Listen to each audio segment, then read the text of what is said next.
So, very well. Yes, good morning everyone here in the room in Berlin. Dear friends, dear guests and colleagues, thank you all for finding the time to be here. You all know that the material damage alone caused by Russia's war of aggression against Ukraine is estimated between 400 and 1,000 billion euros. While the EU and international partners discuss ways to mobilize these funds, many questions about Ukraine's reconstruction remain unanswered. For us, of course, the Greens, but also other parties in the European Parliament, it is particularly important to highlight the silver lining of Russia's brutal war and to help Ukraine, not just to rebuild, but to rebuild from the scratch in the most sustainable and green way possible. Ukraine has a chance to be a model of decarbonization for the rest of Europe and the world. To meet the ambitious targets set by Fit for 55 and other packages to the European Green Deal. All of this requires the readiness of the Ukrainian authorities, a transparent and accountable system that inspires confidence in international donors, institution with sufficient administrative resources and skills, and of course, where I'm a very big favor of, a decentralized approach, best addressing the needs of local municipalities. I'm very much confident that the Ukrainian and international panelists in today's discussion will address exactly these aspects. As a very brief update before I hand over to our co-organizers here today, unfortunately, the Deputy Prime Minister, Olga Stefanichnaya, is right now traveling to Sweden at this moment, and I'm afraid she will be not able to join as it was planned before with a keynote. And unfortunately, we have heard last afternoon that the same is true in a similar way. He has an appointment with Mustafa Nayem. So I leave this without any comment, but of course we fully understand the unpredictable schedules of Ukrainian officials. That is not for the first time, and that won't be for the first time, but of course it's very regrettable. Nevertheless, I hand over to our co-organizers for today. I have not introduced myself. I'm Viola von Kramon, member of the European Parliament, member of the Green Group, and I'm very happy that we could organize this together, and I leave it to my co-organizer to introduce themselves and their approach to this conference. Thank you so much. Thank you very much, Viola. My name is Irene Lucius, and I would like to warmly welcome you on behalf of WWF, the Global Conservation Organization. Russia's war on Ukraine has caused tremendous human suffering, destroyed incredible amount of infrastructure, but it also has caused damage to nature. We all know how important nature is. It helps us balancing the climate. It provides clean and sufficient drinking water, pollinates crops, and the list could go on. This is why a green recovery of Ukraine is not only about shifting to renewable energy production and to resource efficiency, but it's also about restoring Ukraine's nature. And I do hope that this workshop will provide us with some answers how Ukraine's governance framework could look like that incentivizes investments that are nature positive and climate neutral. Thank you. And with this, I hand over to my colleague, Ioanni. Thank you, Irene. Thank you, Viola. It's really a pleasure for us to be here. And if some of you are wondering about the somewhat unusual constellation of organizers, I think it's a reflection of the fact that it's really all hands on deck in terms of supporting Ukraine's restoration efforts, and collectively we want to raise this somewhat unusual angle, the environmental and nature friendly elements of the restoration process and hope that they can be a more central part of the discussion.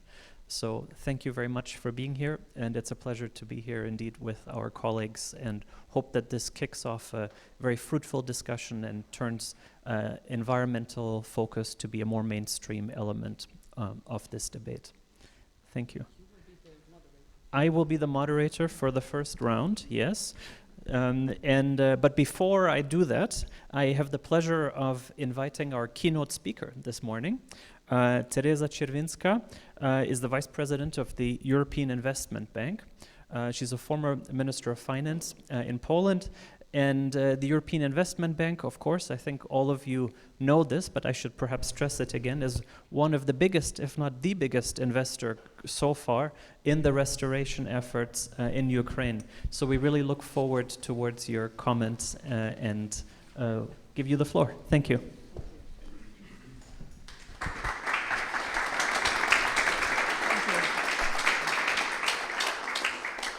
Thank you very much for the applause for the beginning, and thank you for the invitation. I'm really pleased to be here, and it's a great honor to have this possibility to participate in the workshop. And I would like to thank Viola and other organizers for inviting us, the EU Bank, the European Investment Bank, to this very, very relevant topic. And as you said at the very beginning, all hands on deck, it is what we need today.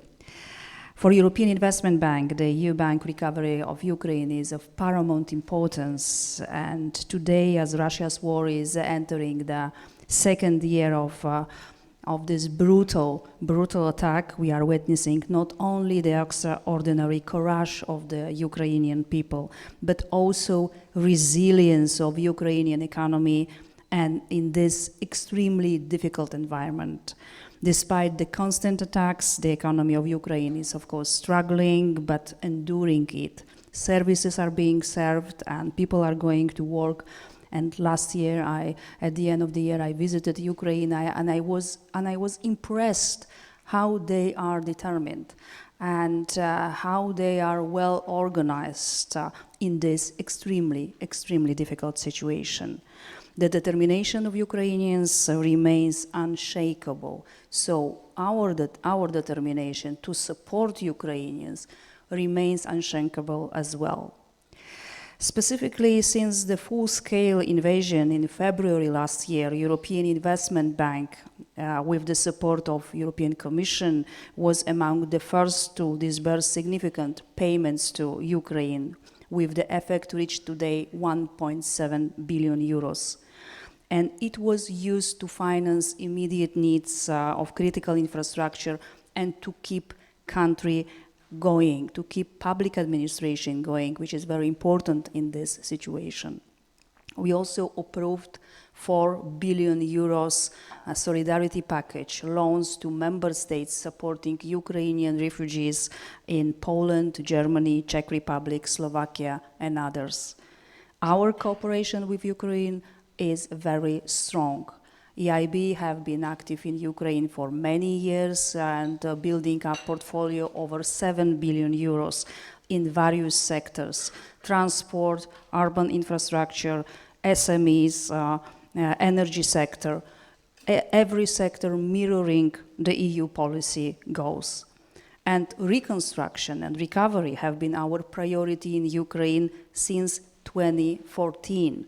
When we stepped in to finance repairs and of damaged civilian infrastructure and interrupted public services. They were damaged during military aggression with the culmination with illegal annexation of Crimea and parts of Donetsk and Luhansk regions. Since 2014, EIB managed to deploy funding even in extremely difficult, challenging security environment. And that's because our priority is very clear.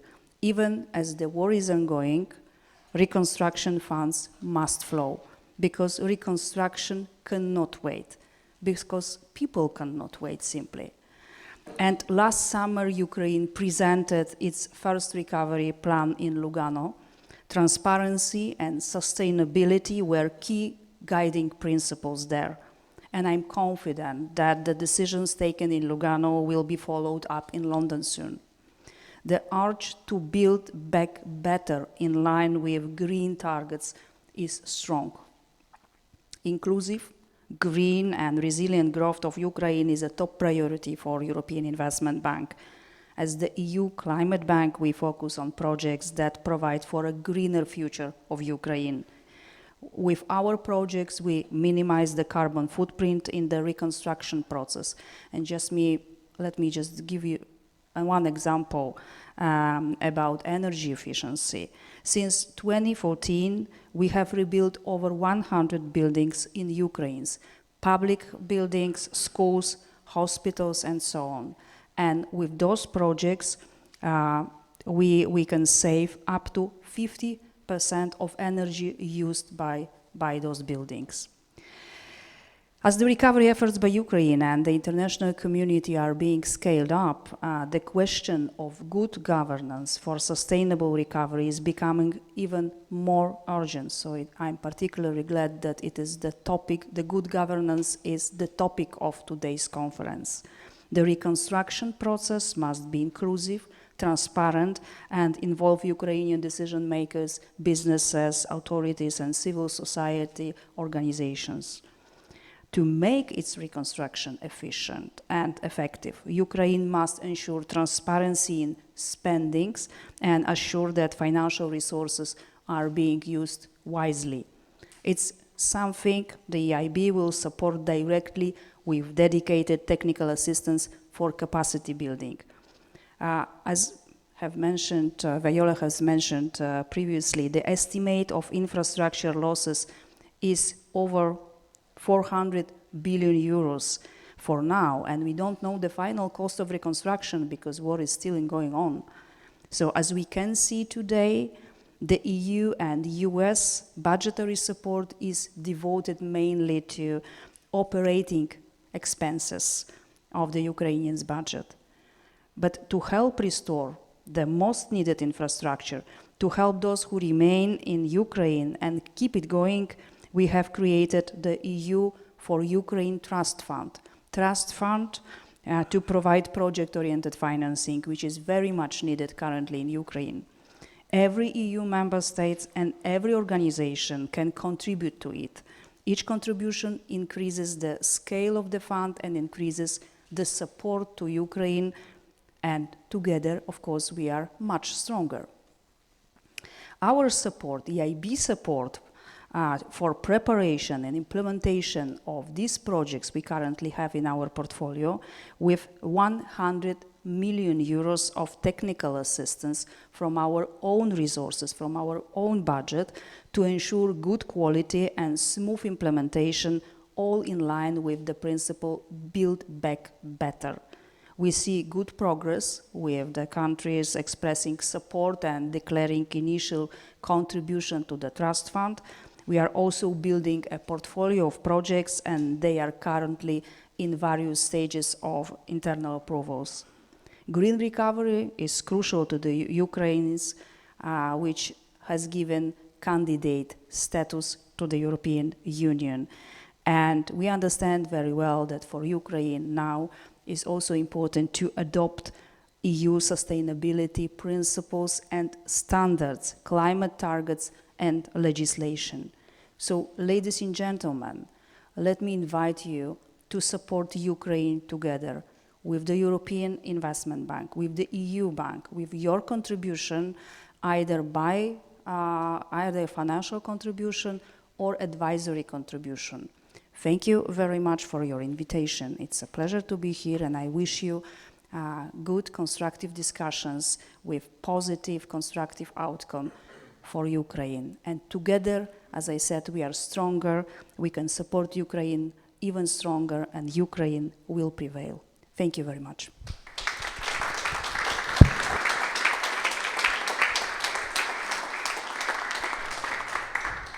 Thank you very much, Vice President Chirinska. Very much appreciated. And I think you set us up perfectly for the discussion focus that encompasses both the governance and the environmental elements.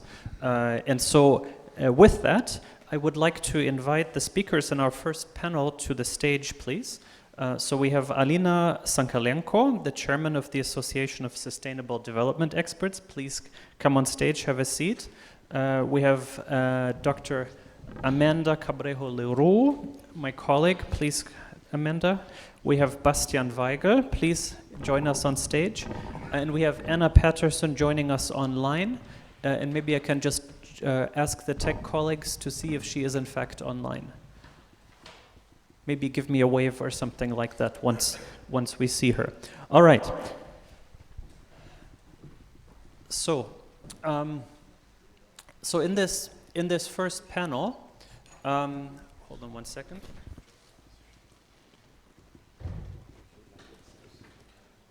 Wherever you like. Yeah, sure. Come closer. And there's water and very complicated technical equipment in the form of bottle openers. So I hope you can get yourself refreshed as we start this hot debate. So obviously the restoration efforts that are already taking place on an everyday basis are quite multifaceted in Ukraine. We're not talking about a linear progression, and we're of course seeing these efforts take place in a wartime scenario where targets are being destroyed on a daily basis, or a nightly basis, I should say. And this is of course further complicated by the fact that, as previous speakers were mentioning, we're not just trying to rebuild what already existed before, but we're trying to move away from some of the rather unpleasant Soviet infrastructure experiences that Ukraine still has as some of its legacy. So this sort of double or triple, or I've lost count how many challenges in a row, of course make this process very difficult. So just to make it more complicated, we want to bring in the environmental element here as well. Very wonderfully, we have 3 speakers that will cover, on this panel, will cover the different elements of the environmental focus of the restoration efforts, the various facets, and then we have also the all-important decentralization element. So, without further ado, because you're not here to hear from me, maybe I can ask Alina to go first. So Alina is the chairman of the Association of Sustainable Development Experts, and her presentation will focus on the agriculture sector primarily. Of course, if the world didn't know that Ukraine is the world's breadbasket, I think it became painfully aware as soon as Ukraine started struggling to fulfill that role because of the blockade by Russian warships. Certainly many of the countries that we operate in have suddenly awoken to the fact that their bread actually comes from Ukraine, and neutrality in this war is something that impacts them as well. I wish it would translate into more countries standing on the side of Ukraine, but that hasn't quite happened yet, unfortunately. But agriculture, of course, is important, not just for Ukraine's economic development, but also from an environmental perspective. So, Alina, if you could give us a little bit of an overview of where the sector currently stands in this difficult time and what its role in the recovery process can be expected to be. Thank you. Thank you very much.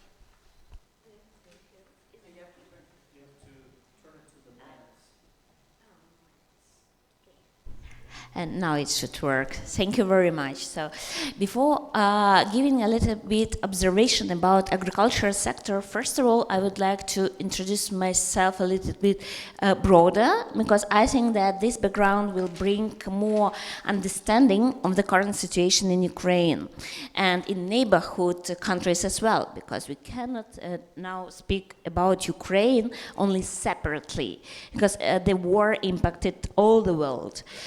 so I used to work for agricultural sector quite long time in different roles, but mostly used to cooperate with development banks like European Bank for Reconstruction Development, World Bank, IFC, and so on, to support the Ukrainian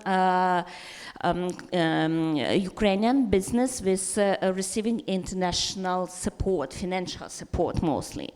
So at the same time, I used to cooperate from the government perspective, looking at the policy review regarding the sustainability and agricultural production. And at the same time, now I'm in the role of NGO that is also covering like a sustainable approach for the business, for the municipalities, for the government sector and policy. So we can observe from different angles how the war impact on the industry, not on the agricultural industry. Again, there is not something separately, because energy than agriculture production, food production, they're all connected. Infrastructure, then logistic, everything is connected. We cannot look at one industry like a separate one.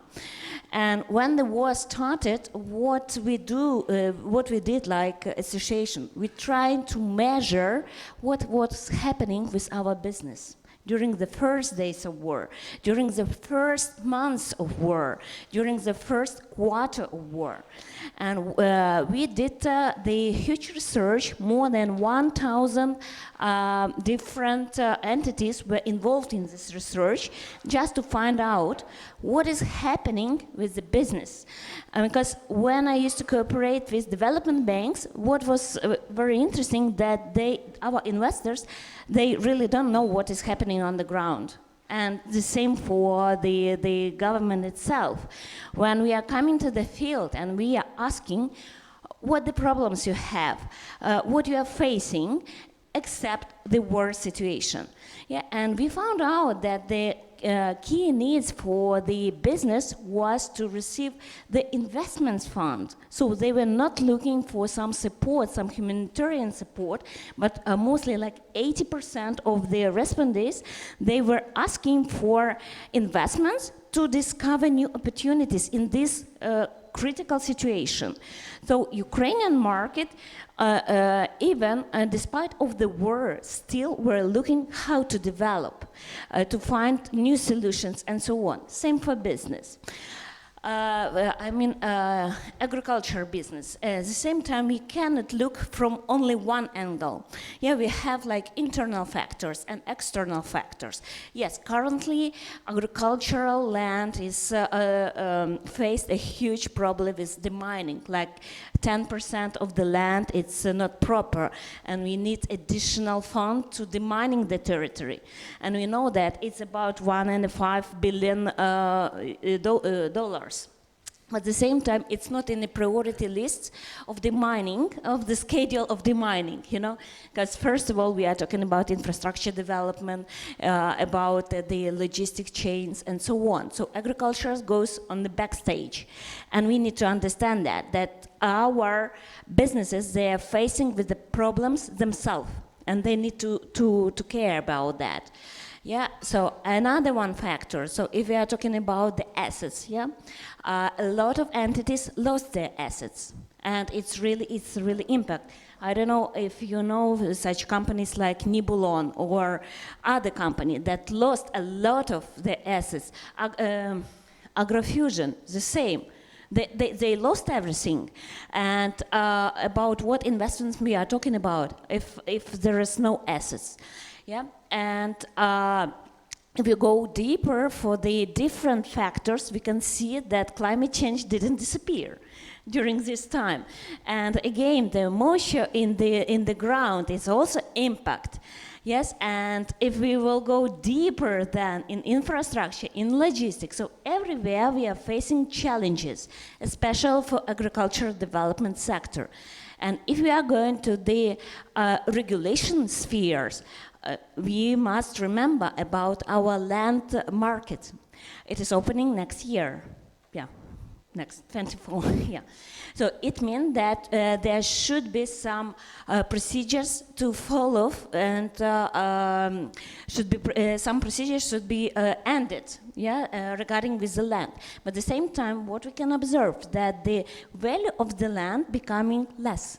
Yeah, decreasing. The cost of the land is decreasing. And what it means that in one period of a year time, the market will open, but our land is cheap. Yeah, so it also impacts. So there are really a lot of factors that should be considered, but the most important that when we are talking about recovery, we need to think also about EU accession, and if the country is ready to that. Because despite of some requirements that are needed from the government perspective, from the state, the same requirements are needed from the local businesses. And they are not very ready for that. They don't understand that to build back better, it means to be in line with the EU principles today, even yesterday, but not tomorrow, you know. And it's really a huge problem, because we are when we communicated with some agro holdings, with farmers, with associations, they think that it will be in the future, but not now. But if you are talking about recovery, green recovery, sustainable recovery, we need to consider all these facts today, even yesterday, and to build our strategy of development, taking into account the EU principles already. Yeah, on all the levels, starting from the government sector up to the business sector. So I try to be very short. Thank you. Thank you. I appreciate both the tremendously useful overview and the brevity. I'm sure we'll have the chance to go into more details in the question and answer section. And thank you for again highlighting the resilience of Ukraine, including in the business sector and the agribusiness sector. It's really tremendous. I sometimes wonder when I'm in Ukraine how we in the West would survive under these circumstances. So it's truly an honor to be part of this process and contribute just a little bit for all of us. Thank you. All right. So thank you again, Alina. Now let's turn to a different sector, the forestry sector, where geography for once is an advantage, perhaps, because obviously the most of Ukraine's forest is in the west and the north, in, I'm going to say, relatively safe areas of the country. Lots of reforms are happening in this space, but as probably all of you know, there is a long legacy of difficulties in terms of governance and corruption legacy. So I'll turn it over to my colleague, Conflict of Interest Declaration. Amanda works with me at the Basel Institute on Governance, who co-authored a report on the pre-war situation on corruption in the forestry sector, and ask her to draw on that and highlight a few of the potentials that come out of that. Thank you, Amanda. Thank you very much. Hi, everybody. A very pleasure to be here today and to have this important discussion to bring the environmental dimension in the agenda. And I think maybe the forest, some maybe in the room are very familiar with the situation, and maybe some of you are not. So I'm just going to give a bit of a background there. And just to explain, so how we started working on forests. So from our side, from the Basel Institute on Governance, we have a program on green corruption, where we look at governance issues in the environmental sector at large in different countries, and we try to advise with colleagues expert in enforcement working on cases, and colleagues expert on prevention of corruption working on advising for better measures to prevent corruption in quite a few countries. And we studied also a series of research that we call environmental corruption deep dive series. And we studied the first one that we released last month on Ukraine and illegal logging specifically. So it's how corruption threatens the forest of Ukraine. And we've made a typology of type of issues we're seeing in the sector and doing a deep dive looking at case studies, pre-work case studies, and what we can learn from them in the current context and for a better recovery. And here I want to highlight, obviously you're here, I'm not Ukrainian, and my colleague who worked on this report, Andriy and Yehor, cannot be here today, but to really acknowledge their work. So we had Yehor, expert in forest and very much on the ground, able to tell us about the situation of forest, and Andrew also working on the anti-corruption side, advising.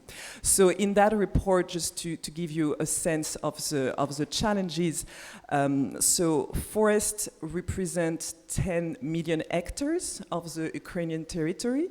So this is roughly the size of the territory of Iceland, or 2.5 times the size of Switzerland. So it's quite a lot of forests. And that's about 16% of the territory. And it's more in the north and west of the country. So what are we seeing in terms of challenges and the importance of forests? So of course, when we talk about climate neutral, a first good step is to protect forest as important resource and nature-based solution when we talk about climate. And it's also, of course, forests are not empty. It's important for biodiversity, and Ukrainian forests are, in that sense, very key for Europe.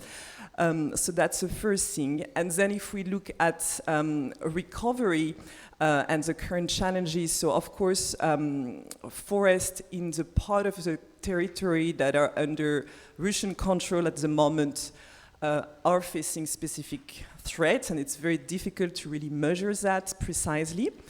But in the rest of the country, we also are seeing increased demand for wood, firstly for heating purpose, when we're seeing other sources of energy being under threat. And of course, timber is important as an export of Ukraine, and now we're seeing a bit picture change, and the EU being the first importer of Ukrainian wood. And also in terms of reconstruction, we can expect the demand and the pressure of forests to rise. So really something to put in the agenda when we talk about recovery. And so the type of cases we've identified doing like a mapping of corruption challenges in the pre-war context. So just to quickly say a few things, 80% of forests are managed by the state-owned forest, and the structure is changing a lot in the past few months. So it was like a lot of different entities called permanent forest users managing different forests. And recently, just a few months ago, one big state-owned enterprise, Forest of Ukraine, has been created. And we see it as an opportunity, a moment to reflect on past challenges and learn, and to put in place better systems, and especially better anti-corruption systems. And we've actually been having very good exchange with these authorities. They very much welcome advice and support. So we have initiated the Basel Institute of Governance work with them to help them on their strategy on anti-corruption and capacity building. So that's one of the things we're doing in Ukraine, specifically in this sector. And then, I'll just refer to the report for more detail or in the question. And just to say that for the Basel Institute on Governance, that is one aspect we're working on in the reconstruction context, but we're also providing advice to different agencies involved in the recovery, so both in terms of advice and capacity building, especially to map corruption challenges and find mitigation measures. So that's for me for now. Thank you very much.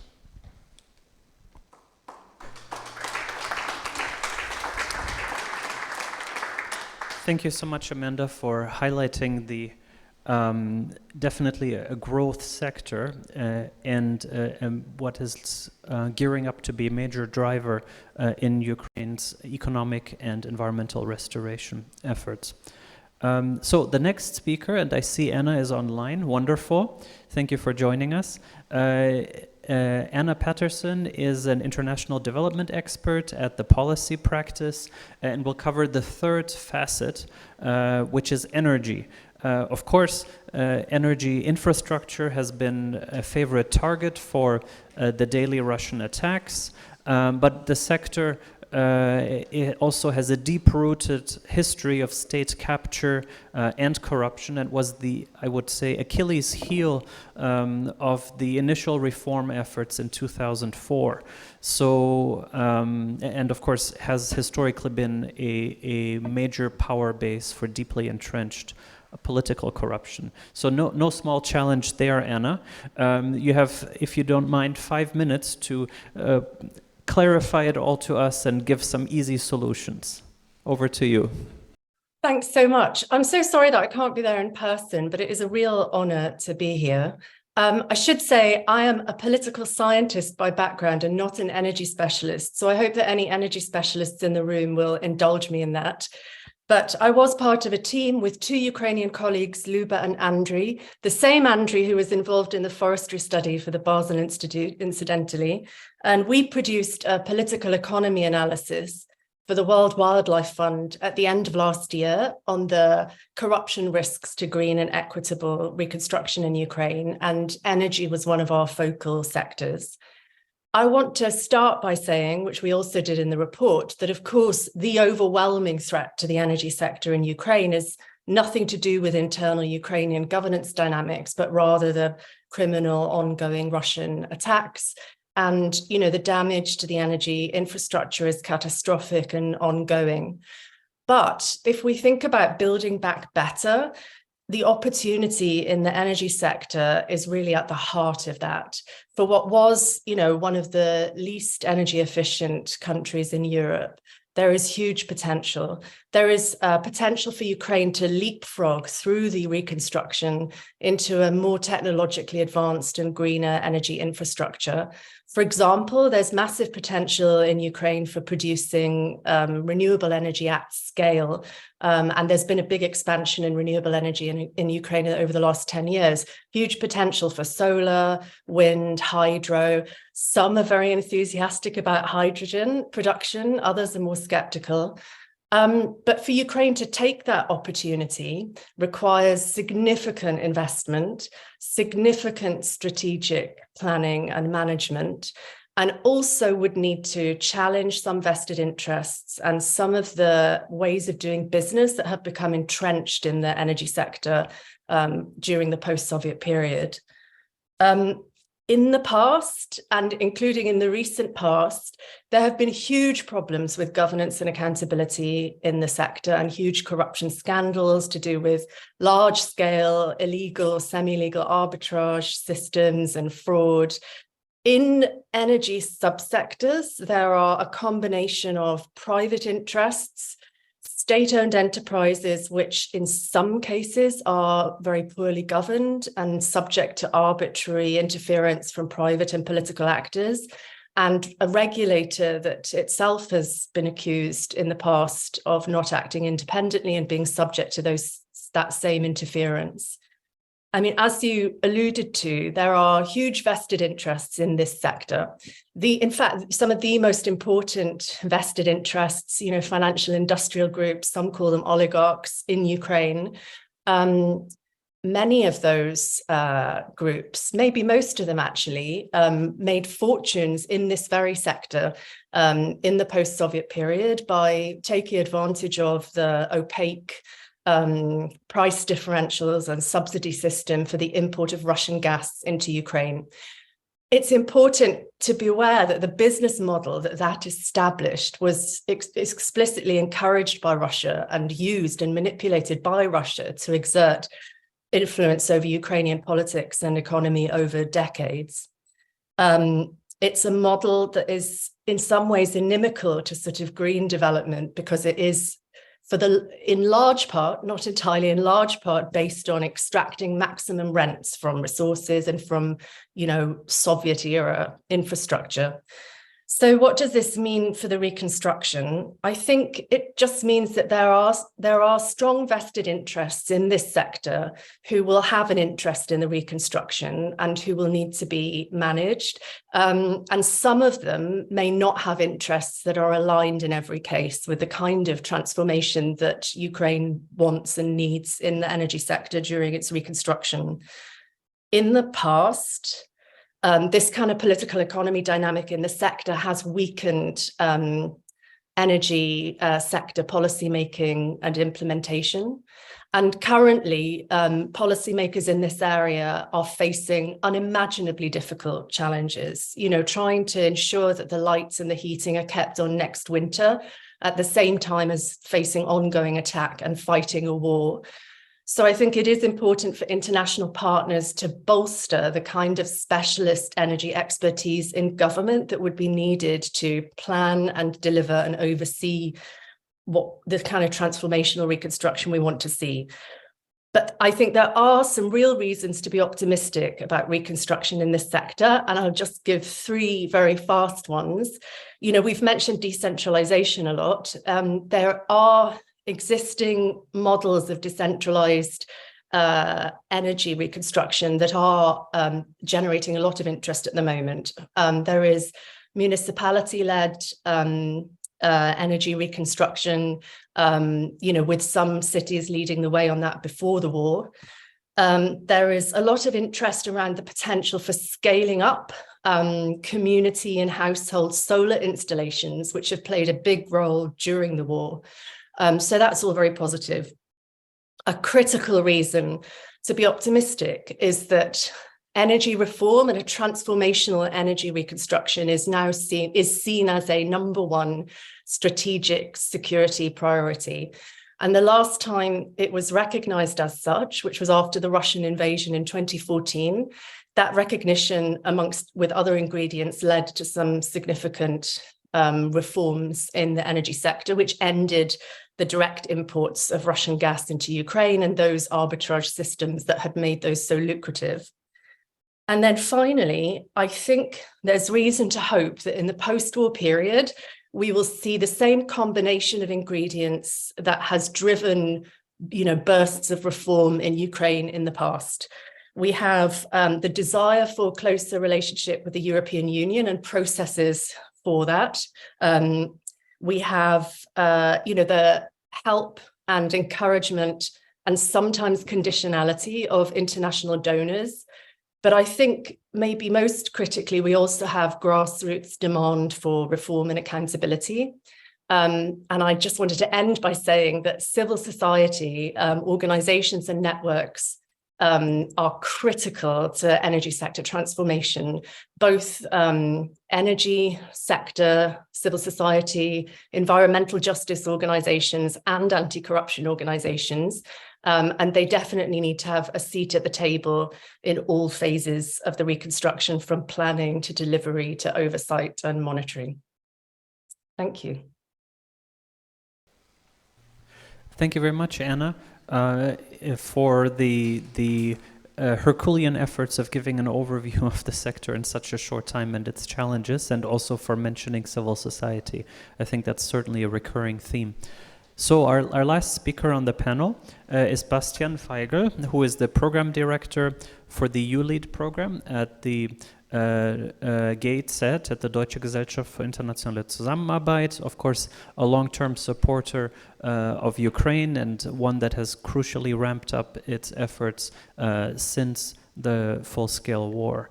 And he has a topic to cover that is almost as challenging as the energy sector, decentralization and governance at the decentralized level, which of course has been a push for a long time in Ukraine, and has become a rather challenging subject since the start of the war, where these sorts of governance trajectories have shifted a little bit. So again, 5 minutes to cover a very simple and straightforward issue. Thank you, Bastian. Thanks very much. And indeed, as mentioned, I'm in charge for the You Lead with Europe project, which is a partnership with the Ukrainian government funded by the European Union, Germany, Denmark, Sweden, Estonia, Slovenia, and Poland, and has been active in Ukraine since 2016 to support a process on decentralization. Initially mainly focusing on supporting the amalgamation effort, the merger of smaller municipalities to bigger entities, and supporting the process of providing these newly amalgamated hromadas, as they are called in the discussion in Ukraine, with additional tasks and additional resources. By now, the project mainly contributes with supporting reform efforts of the government and major stakeholders in that area, strengthening capacities on the local level, also on spatial planning, sustainable use of natural resources, and it mainly aims to boost a local self-government friendly process of repair, recovery and reconstruction, mainly also to leave no one behind. Decentralization is not a sort of like goal in itself, or it never has been.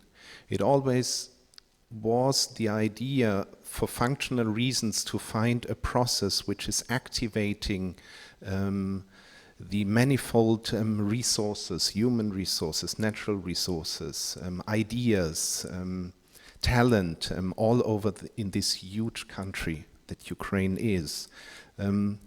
Multi-level governance is actually the issue or the sort of like concept that you are after, but the level most or closest to the citizens, the local level, has been very weak due to the post-Soviet legacy in Ukraine, and therefore the government took the initiative post-Maidan to focus on this level.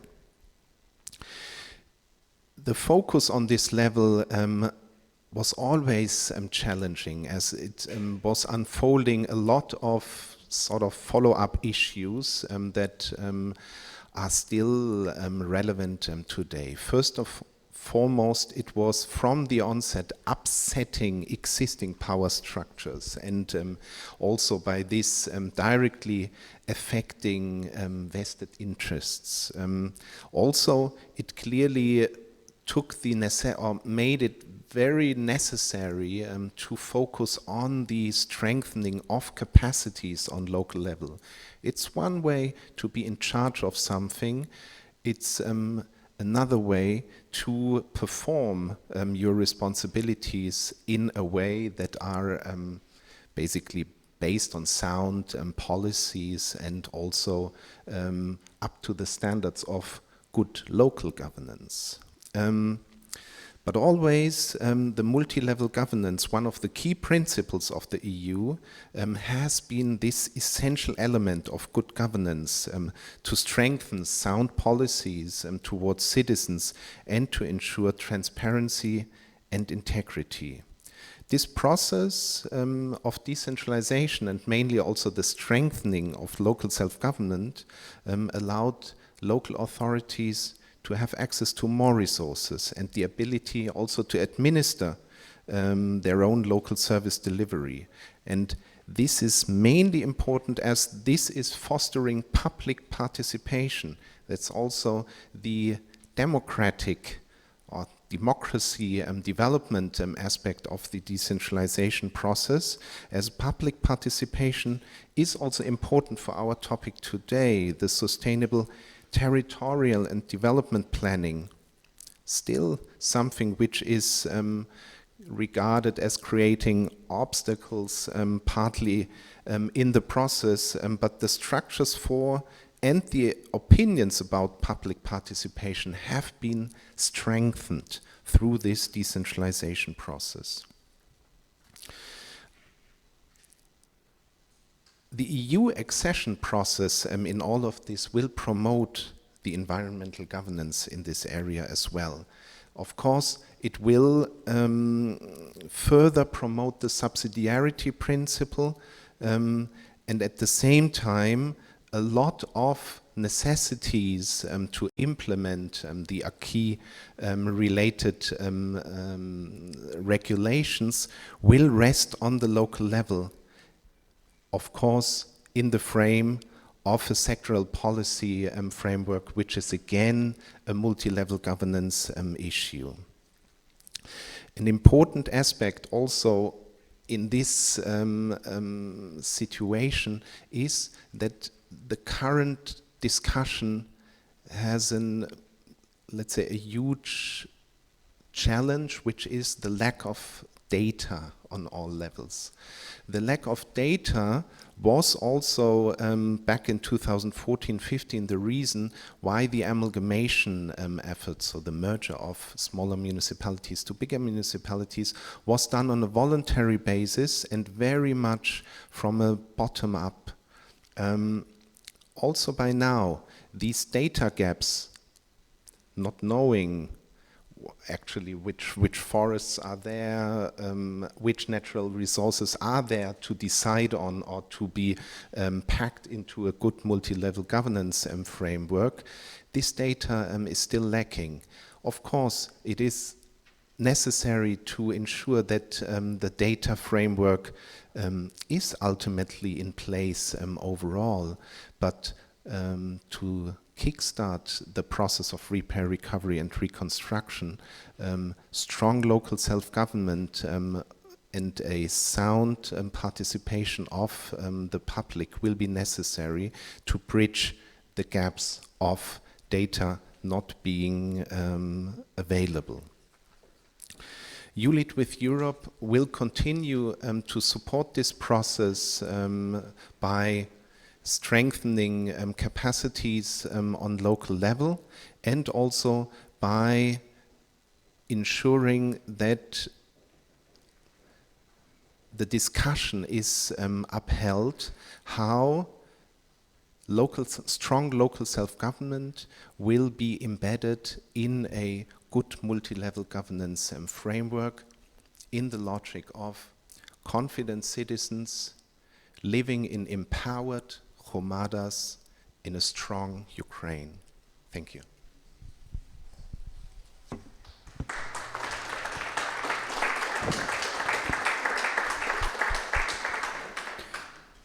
Thank you very much, Bastian, especially for that wonderful summing up and inspiring message.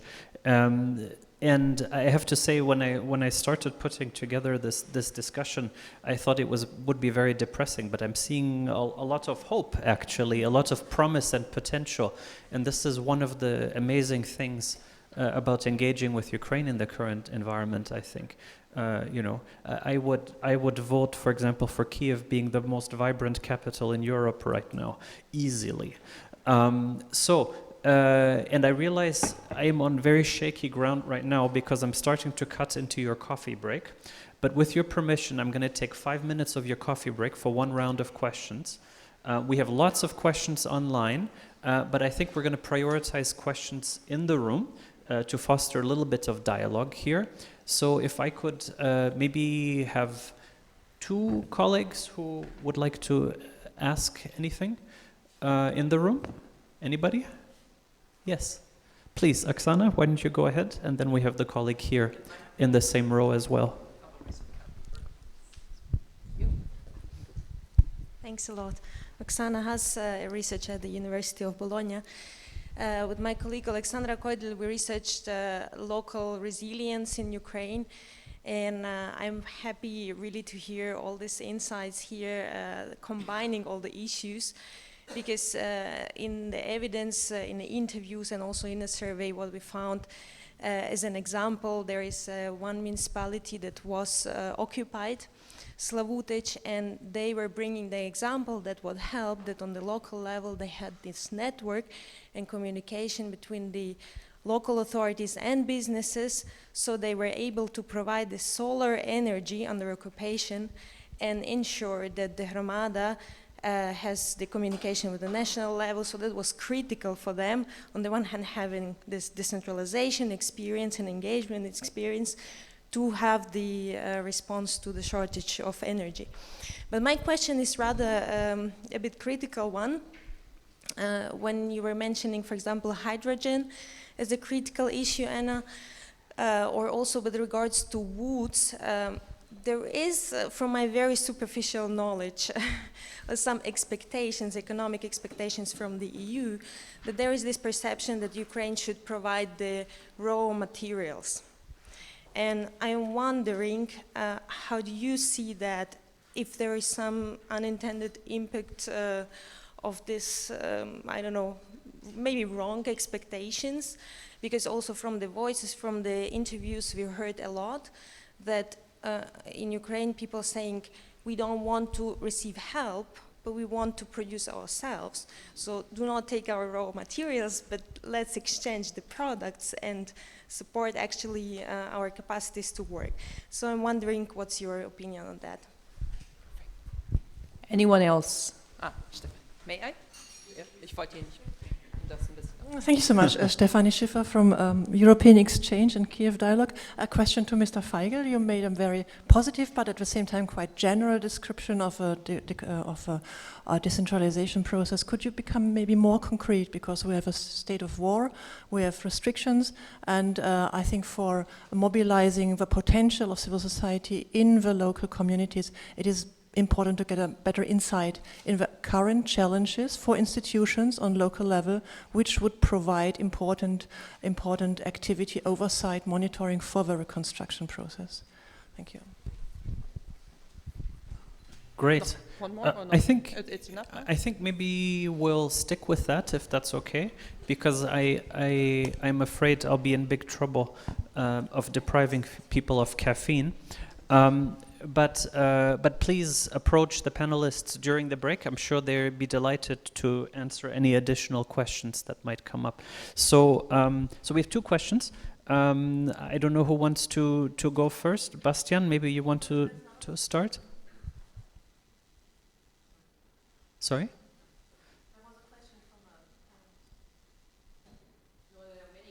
There's lots of questions online, unfortunately. But then not just the coffee is at risk. Then the second panel is at risk. So I'm gonna try and go online during the second panel and answer some of the questions online. Oh, okay, wonderful. Wonderful. Then we can even do a second round of questions. But let's get started with the first one. Bastian, you have generously given up your microphone, so I'll share mine with you. Yes, okay. Yeah, thanks very much, and thank you also for the question. I didn't want to occupy the discussion about decentralization issues, but of course, as you rightly point out, there is a discussion around the sort of commitment to continue the strengthening of local self-government currently, and specifically also what does it concretely mean to involve, for example, local self-government in a proper way into the process of repair, recovery and reconstruction.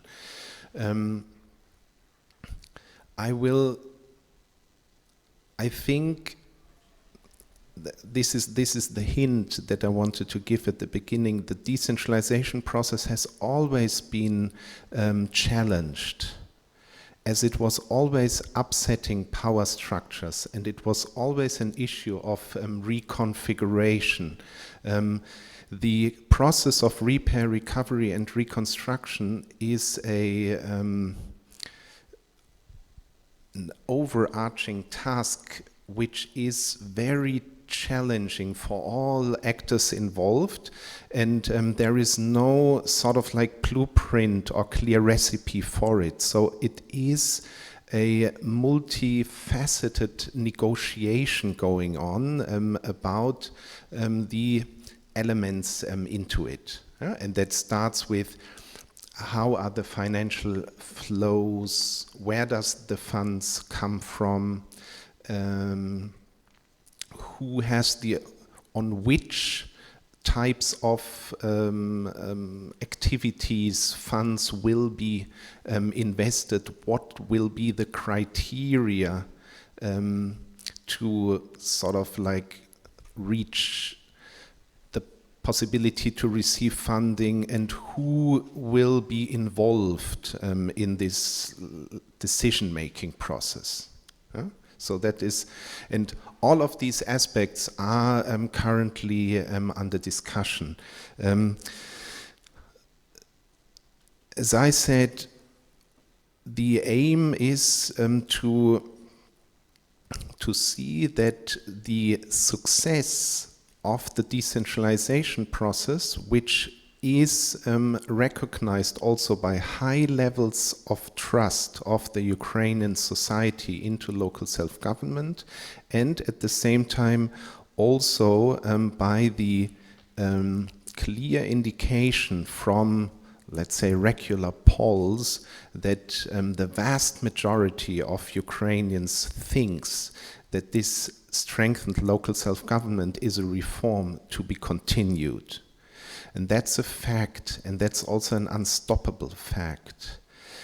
The other point is that for sheer functional reasons, the repair, recovery, and reconstruction process will need to make use of the human resources, but also the resources in a general sense on local level.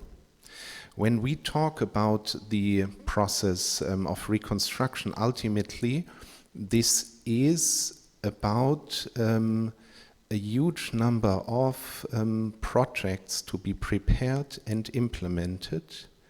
We speak about Build Back Better. That is, of course, about the, let's say, very content of what these projects are about, and that they are greener and more inclusive and without barriers. But it's also about the process, how this reconstruction is actually happening. And here we have clearly, for example, the aspects of public participation and working as close as, or citizens orientation is one of the main principles that this process needs to be guided by.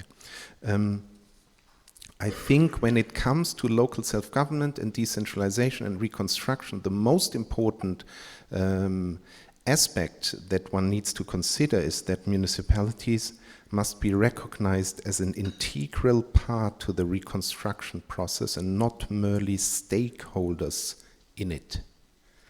And that is something that, according to my discussions with the Ukrainian government, is recognized also on national level. A certain set of principles are, let's say, in my opinion, to be discussed here, and that is that, of course, no decision affecting municipalities can be done without their active involvement. That's very important. But reconstruction will happen central where necessary for certain number of projects, but local by default. Most of the reconstruction is anyway happening with infrastructure in ownership of local self-government. A huge issue when it comes to the financial flows will be how actually funds will come to the local level when a lot of municipalities are, for example, not in a position to apply for loans and can implement their infrastructure only through grant funding. Yeah? That's also, of course, an issue of absorption ultimately of funds, and something that, let's say, is to be discussed, whether the possibility to receive loans also needs to be open for smaller municipalities, and whether lending policies also need to adapt to this process, or whether there will be clear packages for grant funding for smaller municipalities. And of course, and here we come back to the issue of multi-level governance, still there is a number of legal issues which remain ambiguous. When it comes, for example, to the functional assignment of tasks on the various levels of government, but also the topic of supervision of legality of local self-government actions at the same time. Plus, and this is of course an important aspect when it comes to transparency and integrity to the process, as anti-corruption is not happening on the central level or on the local level. It's happened on every level or everywhere where decisions are made, corruption can happen. So corruption needs to be fought on all levels. And it is easier to fight corruption when you clearly know the governance structures and there is less ambiguity. So these are some of the aspects which, in my opinion, are to be discussed, but they are also under discussion. Thank you. Thank you very much, Bastian. Let's give the chance also to Amanda and Anna to talk about the how to go up in the value chain of exports. Certainly an important issue, not just in Ukraine, but especially in Ukraine right now. Amanda, you want to go first? And then we'll give Anna the chance to come in as well. Sure, thank you. So just to comment on timber and the timber market and export. So this was not directly the scope of our study, because we thought that we wanted to be able to provide concrete finding, concrete analysis, and we focused on the first steps of the supply chain, the closest level of the forest protection and forest use. But yeah, we would need a full other study to look at the timber trade, which is brings different challenges. But just to comment on that of course there's big changes at the moment with the Council of the EU adopted last week a regulation to minimize the risk of deforestation related importation, so with a range of products from wood to coffee, palm oil, so different products. And in that sense, it's a very important step, not just for Ukraine, but for many countries that have trade relationship with the EU to help improve the governance of those supply chains, improve due diligence, improve all aspects. So our study focused on one part of that bigger picture. Yes, thank you. Yeah, thanks, Amanda. Thanks, Amanda, for highlighting the fact that better governance can actually lead to higher prices in the timber market as well, especially with these added requirements. Anna, you want to talk about higher value added in the energy sector? Yes, I mean, I think the question was about hydrogen, and thanks very much for that question, because it's a very interesting case that I think speaks to wider issues. So again, indulge me, I'm not an energy expert, but there has been a lot of enthusiasm from the EU in particular about the potential for generating green hydrogen in Ukraine and exporting it to Europe, to the EU. So I think the EU is negotiating a strategic partnership with Ukraine to do this. And if you just Google green hydrogen in Ukraine, you'll see that there's a lot of enthusiasm that's been generated around it. But there are different sides to that story and different opinions on that story from Ukrainian environmentalist organizations, for example. And I'd urge anyone, Googling that to look at what the Ukrainian environmental organizations are saying, because there isn't really any evidence that any pilot hydrogen projects have worked in Ukraine. There are major bits of the logistics of this around financing and transport and implementation that still need to be worked out. And the big sort of sticking point is that generating green hydrogen itself requires huge amounts of green electricity. And what Ukrainian civil society organizations are saying is that that green electricity should be used for the Ukrainian grid instead. But the broader issue that this speaks to, and it is going to be a huge challenge for Ukraine, is the need for Ukrainian ownership of the reconstruction process. So I have worked in a number of other post-war reconstructions in very different countries like Afghanistan, but there is one lesson which is applicable, I think, and will, I think everyone will realize in time how relevant it is, that there are pitfalls of overwhelmingly donor-driven reconstructions. So I think, everything we've said around how civil society and that ownership shouldn't just be at the central level is very true. But there needs to be a full sort of holistic Ukrainian ownership of the reconstruction process. And if I may just touch on oversight, because I think that was part of the second question. In the energy sector, there is another very difficult kind of conundrum that needs to be worked out, because one of the tools that has made civil society oversight in the energy sector effective dates back to the reforms that came after 2014 around open data. We know that Ukraine has a great sort of e-procurement system, the Prozora system, but they also established other open data sets like the Open Registry for Beneficial Ownership, which has been used by anti-corruption organizations to identify the beneficial owners of energy assets, including in 2018, identifying where these were Russian oligarch and Russian government-linked beneficial owners. The problem is, of course, is that there are huge security issues now around open data in the energy sector, and those registries are closed at the moment for security reasons. But I think the tension will be in the future where to draw the line, because these are powerful and important tools. So, of course, you need to manage the security concerns, but I think there are fears amongst some that the open data platforms will remain closed when they don't need to be. So that's another one of the very difficult conundrums that reconstruction will have to face. Thank you very much, Anna. I was reminded to wait a second before we switch from online to offline. So thank you, Anna, for highlighting that.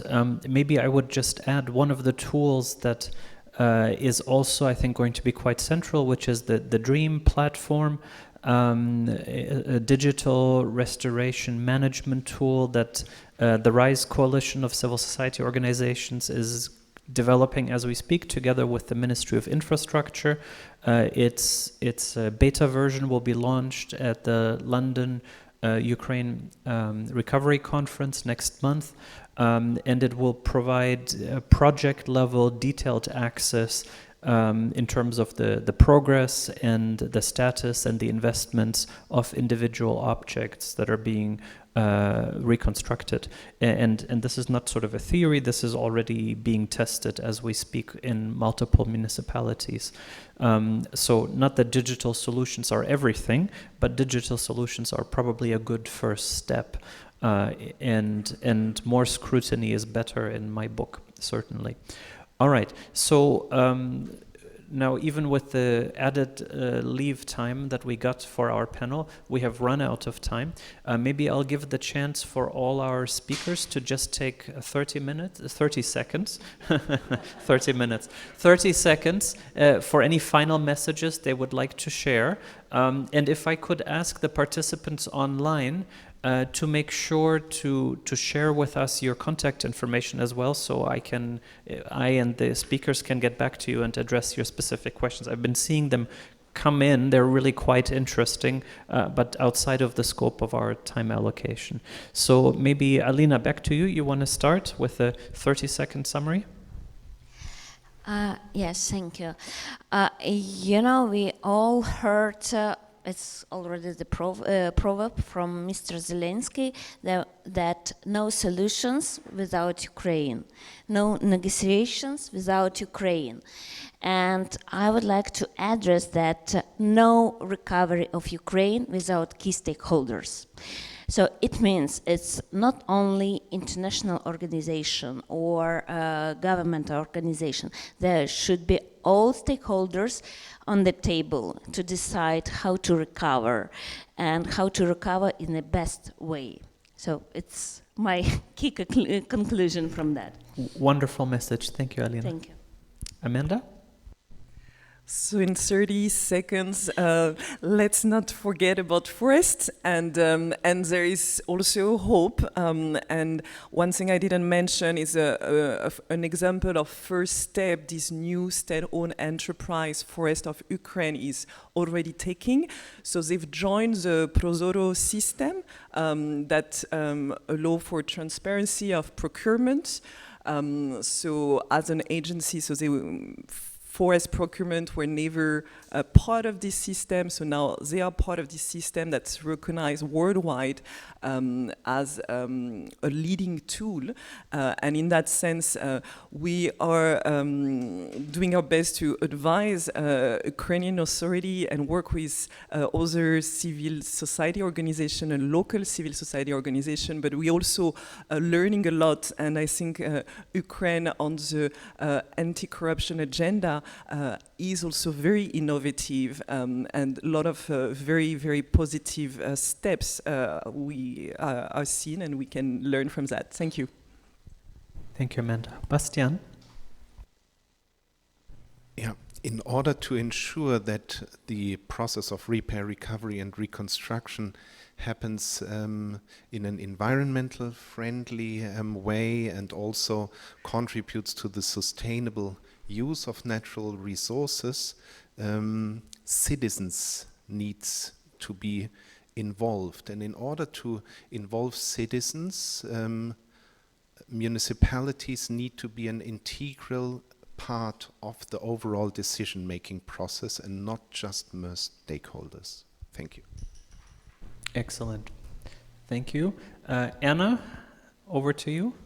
Yes, I think I'm echoing a lot of these common themes. I think, yes, ensure Ukrainian ownership in the most holistic sense and, you know, bolster the technical capacities to do that where they're needed.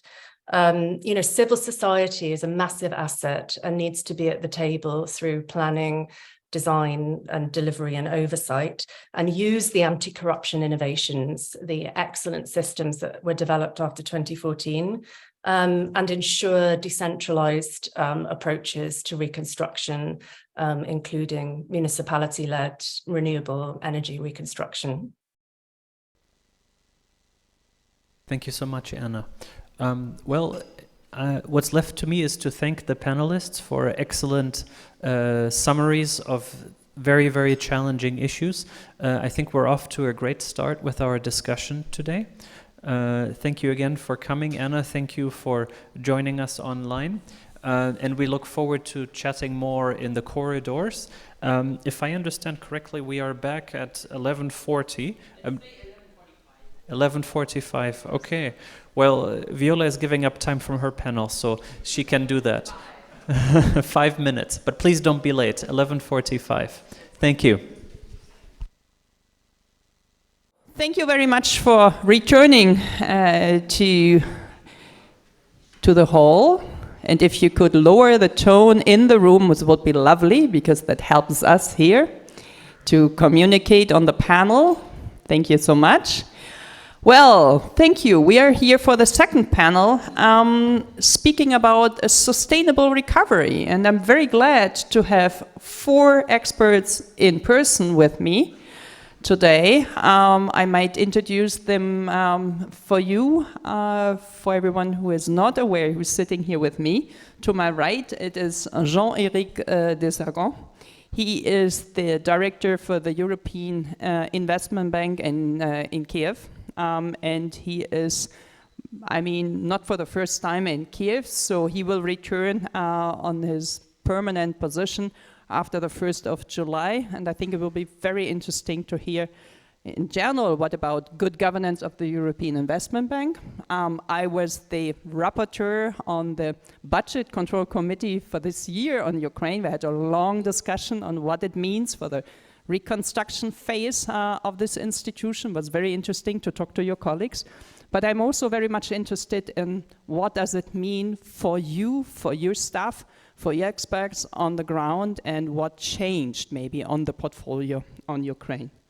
Then we have with us here from the German Ministry for Economic Cooperation, BMZ as we say in German, Christine Tschötzke. She is the Director General at our federal ministry, and she is responsible for the project group of Ukraine. I'm hopeful that you can explain a little bit more in detail what this entails, what does it mean. I know Germany puts a lot of effort, a lot of means, a lot of funds into this project.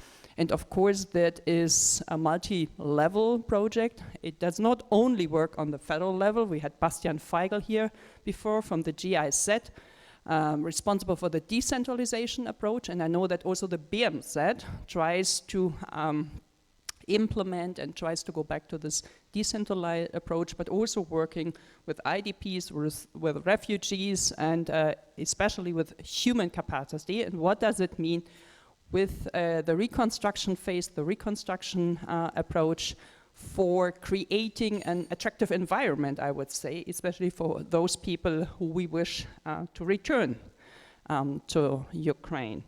Thank you so much for joining us here today in Berlin on this conference. And the third person, it is Irina Stavchuk. She is the program coordinator at the European Climate Foundation. And since we speak about sustainable recovery, I think this kind of institutions, a foundation, have a crucial role for the reconstruction phase. So I hope to hear a little bit more from Irina's side, especially focused on what is important from your perspective. You have worked for the ministry, and you are in close exchange with authorities in Ukraine, and also what is their expectation on what should maybe donors do. So to get a little bit of a feeling, of an impression, where does the discussion stand and what does it mean for our programs here in the European Union, in Germany, and for other international donors. And last but not least, we have a representative of the business community. Everyone who works in Ukraine knows, of course, the so-called German-Ukrainian Chamber, die Deutsch-Ukrainische Außenhandelskammer oder Handelskammer, very well known for many interlocutors in Kiev, in Ukraine. But since Rainer Perau is rather new on the job, he had a lot of experience from a country which is extremely well governed, Denmark. He will also enlighten us a bit about his experience in a well-governed country, and then hopefully draw some conclusion for what will this mean for Ukraine and the reconstruction phase there. So, Jean-Éric, maybe you can start with setting the scene. Maybe we have a second microphone here as well. This would be lovely. Okay. Thank you so much. We're helping ourselves here. Please, you have the floor. Thank you very much. Okay, maybe I will start with 1 minute on what EIB is doing, and we can then switch to corporate governance. So EIB has a portfolio of 7.2 billion euro of loans in Ukraine today. This is very much on the municipal infrastructure, transport, energy, and the private sector. So this is more or less the split of the portfolio, and it's roughly probably municipal infrastructure will be the biggest one, with about 30%, and then we have transport and energy and the private sector. EIB was also the first IFI to react after the war. Already last year, after the invasion in March of last year, we disbursed 670 million euro to support the government, to support very quick reconstruction for energy, for housing, social housing, things like that. And in total last year, we then disbursed also 1 billion in September, October. So totally we disbursed 1.7 billion for Ukraine last year. And today we are working on a program of something like 2 billion. Now, and again, the sequence in is that the bank is very strong on municipal infrastructure, on transport, energy. We also do private sector, but there's a sequencing. If you don't have the municipal infrastructure, if you don't have the transport, if you don't have the energy, the people will not come back. I have somebody helping me with my apartment in Kiev, and she's today in Poland, and the first question she asks is, would you come back? And she say, is there a school for my son? So if you don't have this social infrastructure, people will not come back to Ukraine and they will continue to leave the country. So this is really key. We can talk about the private sector, but the private sector will find nobody there to work for them. They will find no energy for no transport if we don't start by financing that. Now, let's switch more to the corporate governance. Now, where do we see the issues of corporate governance? Very much it's in the public-owned enterprises, in the public large companies, the private, the company for transport, for energy, and also in the public banks. There is where we really see the issue of corporate governance. Now, we, EIB, but also with my colleagues from the World Bank and EBRD, we are trying to push to have stronger corporate governance in Ukraine. Well, the first reason is that that is the way to make a company very efficient. And the second thing is that that helps to fight against corruption. Now, why is a company more efficient when they respect corporate governance? It's very basic. It's a balance of power. If you balance the power in a company, the company gonna be better. And that's what we try to explain to the Ukrainians, that you need to have that because that's a balance of power. It's also a balance of stakeholders, and it's reflected in that. A company is just more than owned by somebody. It today has a different role to play, and there are different stakeholders in the company. What we get from Ukraine quite often, and it's not said exactly like that, but between the line is that, well, it's our company, so we do what we want. Well, no. And that is something coming very, very much from the Soviet time. It's not kind of capitalist, it's coming from the Soviet time. It was our companies, so we do exactly what we want. We try to tell them, no, it's not efficient. Because on top of the balance of power, I mean, you can have, because if you are the CEO of a company, the only thing you really care about is the profit. You get profit, you give it out, and to be honest, the state is happy because you pay a huge dividend to the budget.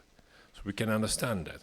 But corporate governance is a balance of power, but it's also balance between time. It's short time against long-term, medium-term. And that is what we try to explain, that if you have in place a corporate governance where you have a risk management, you take care of the environment and you take care of the social aspect, your company is going to be stronger. Because this problem, you can push them aside for 3 months to give a big dividend. But if you don't take care of the environment, if you don't take care of the social aspect in your company is going to fail within 3 to 5 years. And that's the reality. So that's what we are saying all the time, that we need this because that's going to make you a strong company. So that's why, in fact, we are really interested in that, is that because we think the company doesn't balance between the different stakeholders, that company is going to fail within 3 to 5 years. And then it's also obvious something helping against corruption.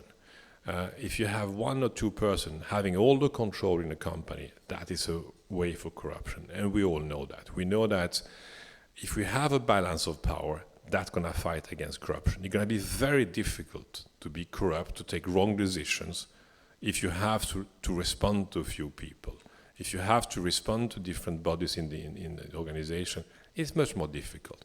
So that's why we push. Now, what is the result? Well, honestly, I've been in Ukraine since 2018. There is a progress. There is a progress. We see it's going better. They do understand and do listen more and more to what we tell them. So there is a progress. There are a few factors that will help for this progress. The first one is that now they have a status as candidate of the European Union, and they will not come in the European Union if they don't respect this. The regulation of the European Union is quite strict on corporate governance, especially for public companies. And if they don't respect it, well, they will not access as a member. So that is one factor helping us to push it in that direction.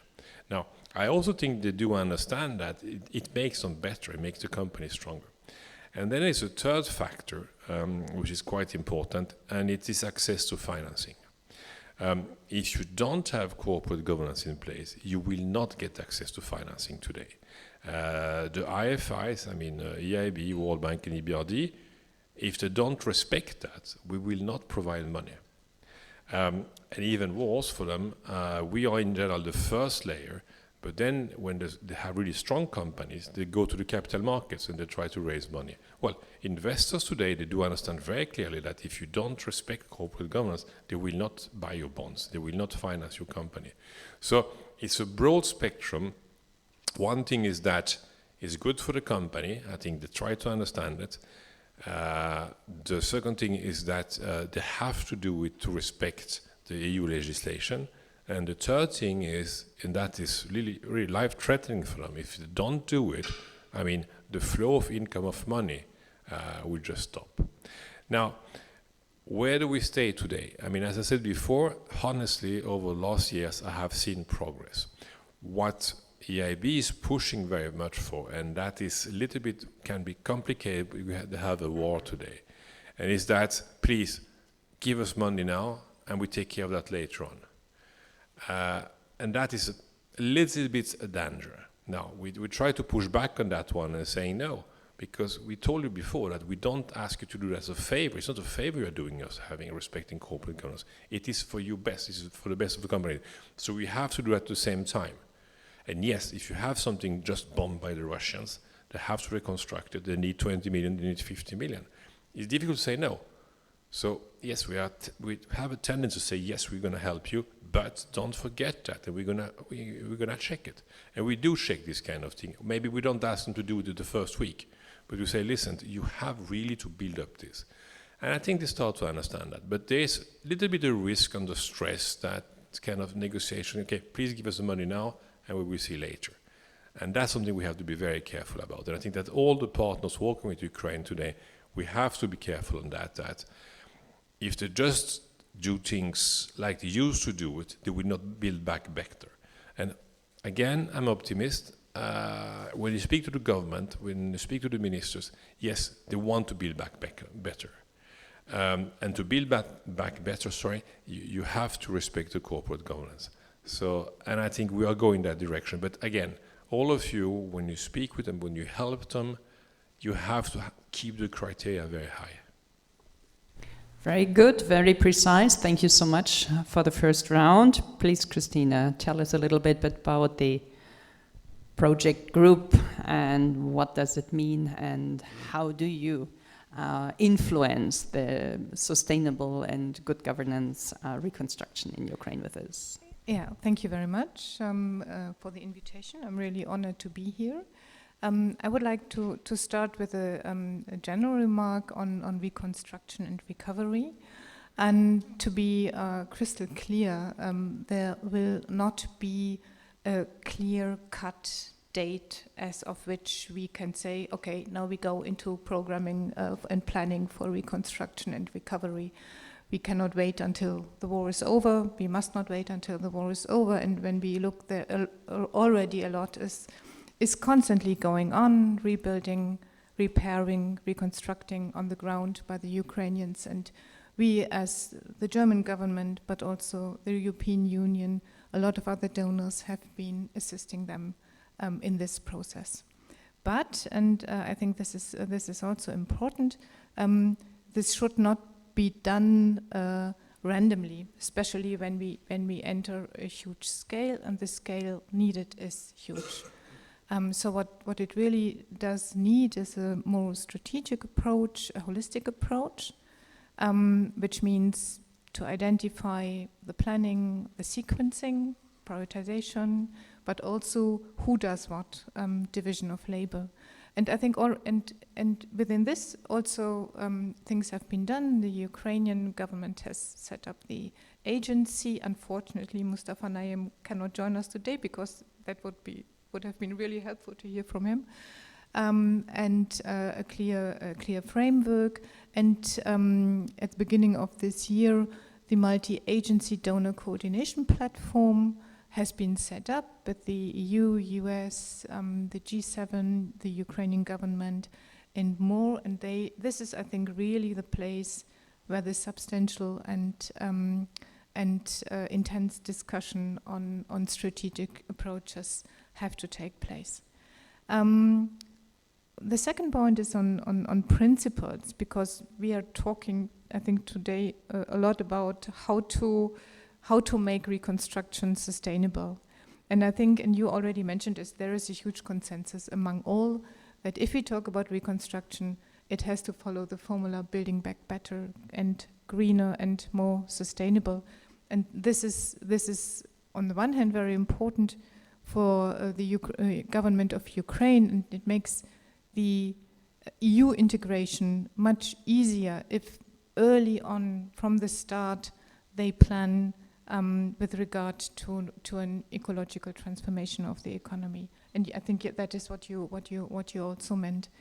Other principles on governance, I would like to maybe quote or refer to the Lugano principles, which were adopted last year in Lugano at the Ukraine Reform Conference, which we feel bound to, which are, I think, very important when it comes to accountability, transparency, inclusion, and they fit very well to the EU reform agenda the Ukrainian government has to comply with.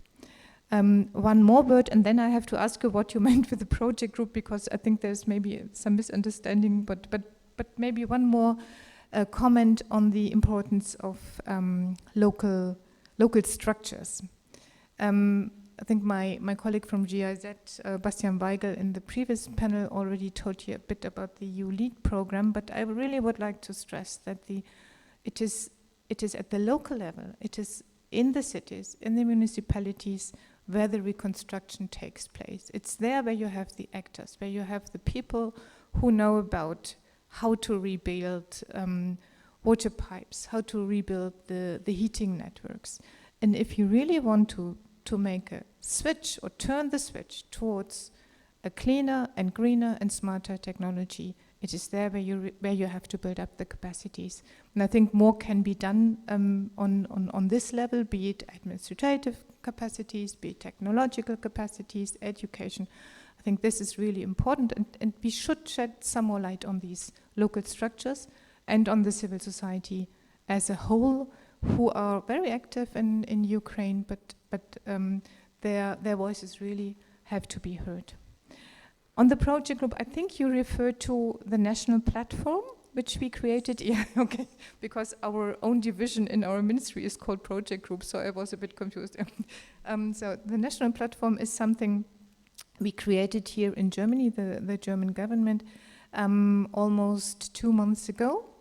And the idea actually came up already last year, because what we received were so many questions, so many letters from citizens, from organizations, with questions like, how can we engage? How can we support Ukraine? We have something, and how can we make it happen that it reaches Ukraine? How can we find a partner in Ukraine? How can we join forces, and.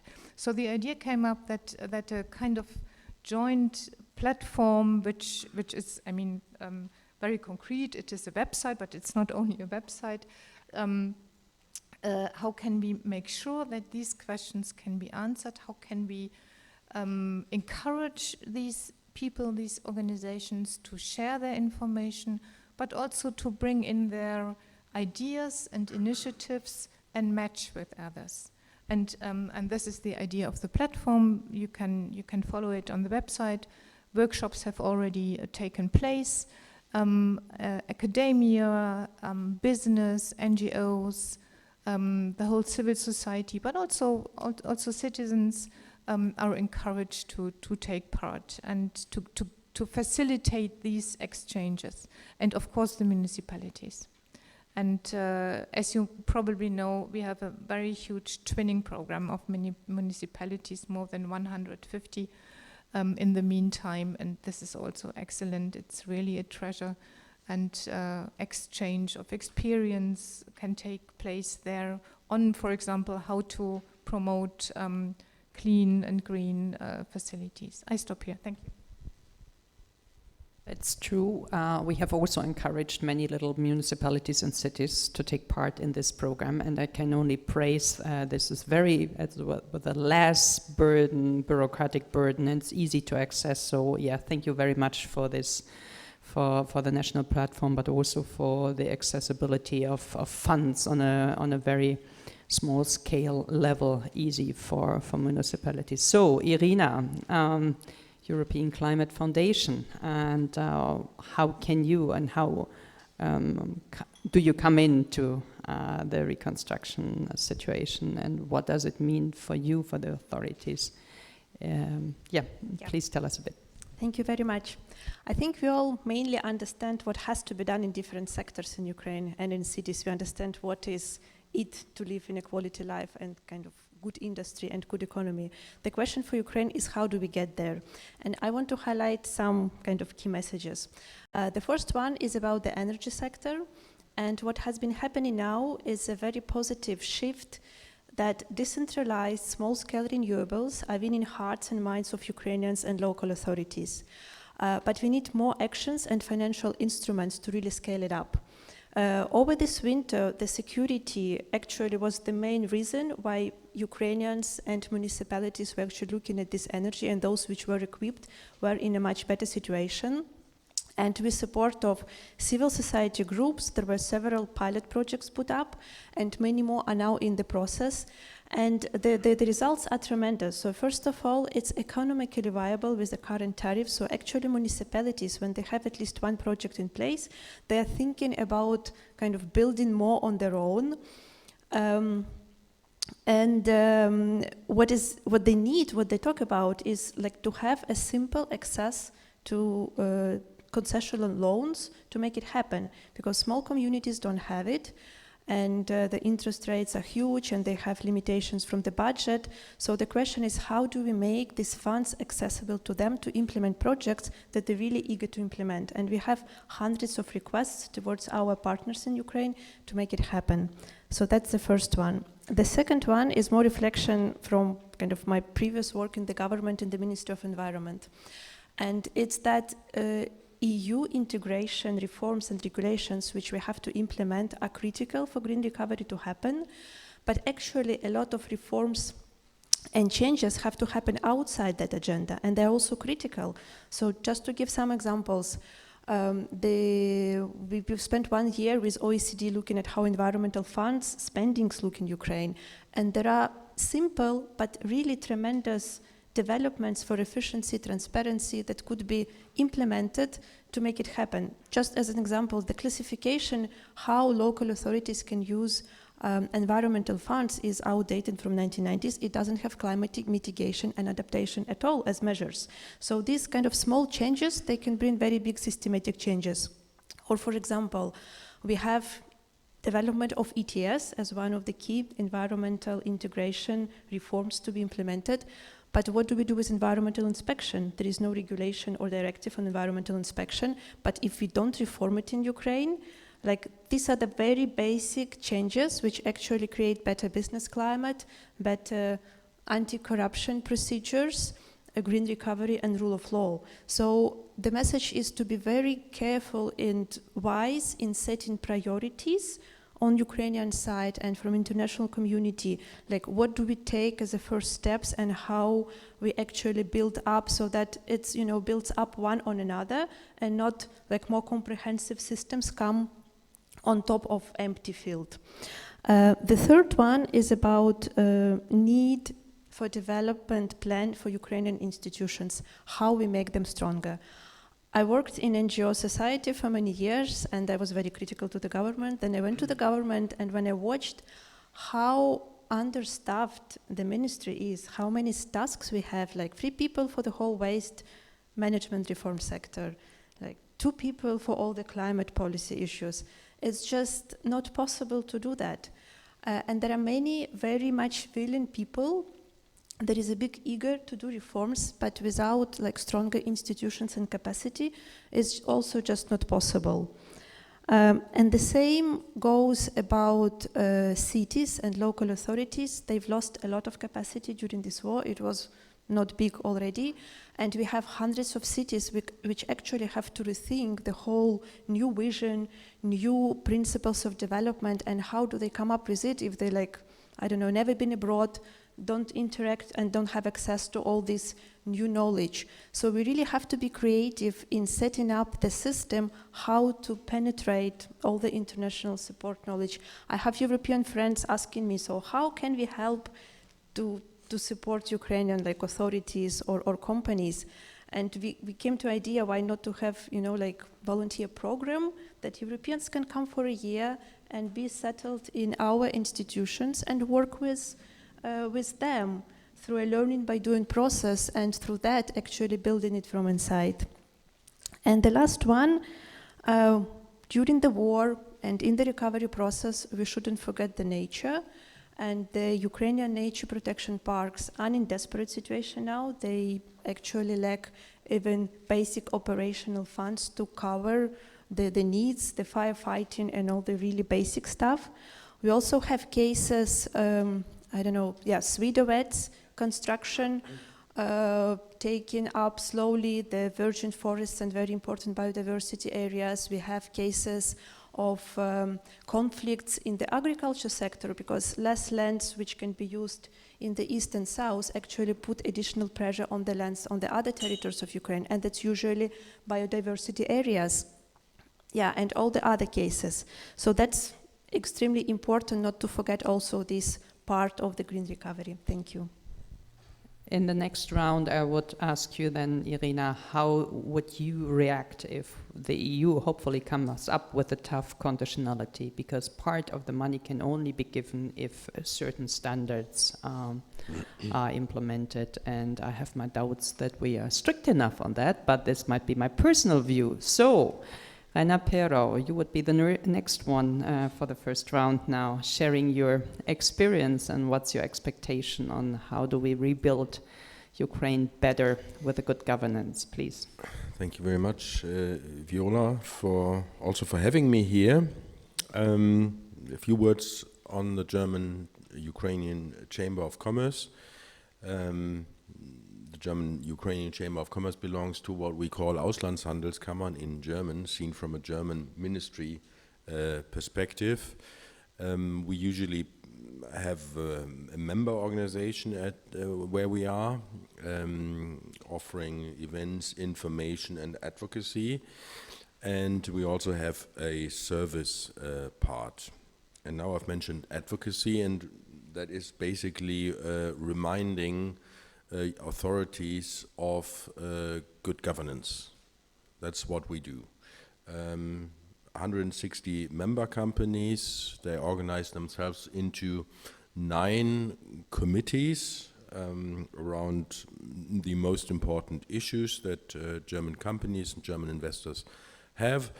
And as said, advocacy, we write about a letter per week to the Ukrainian authorities, the government, agencies, ministries, about things that aren't working properly.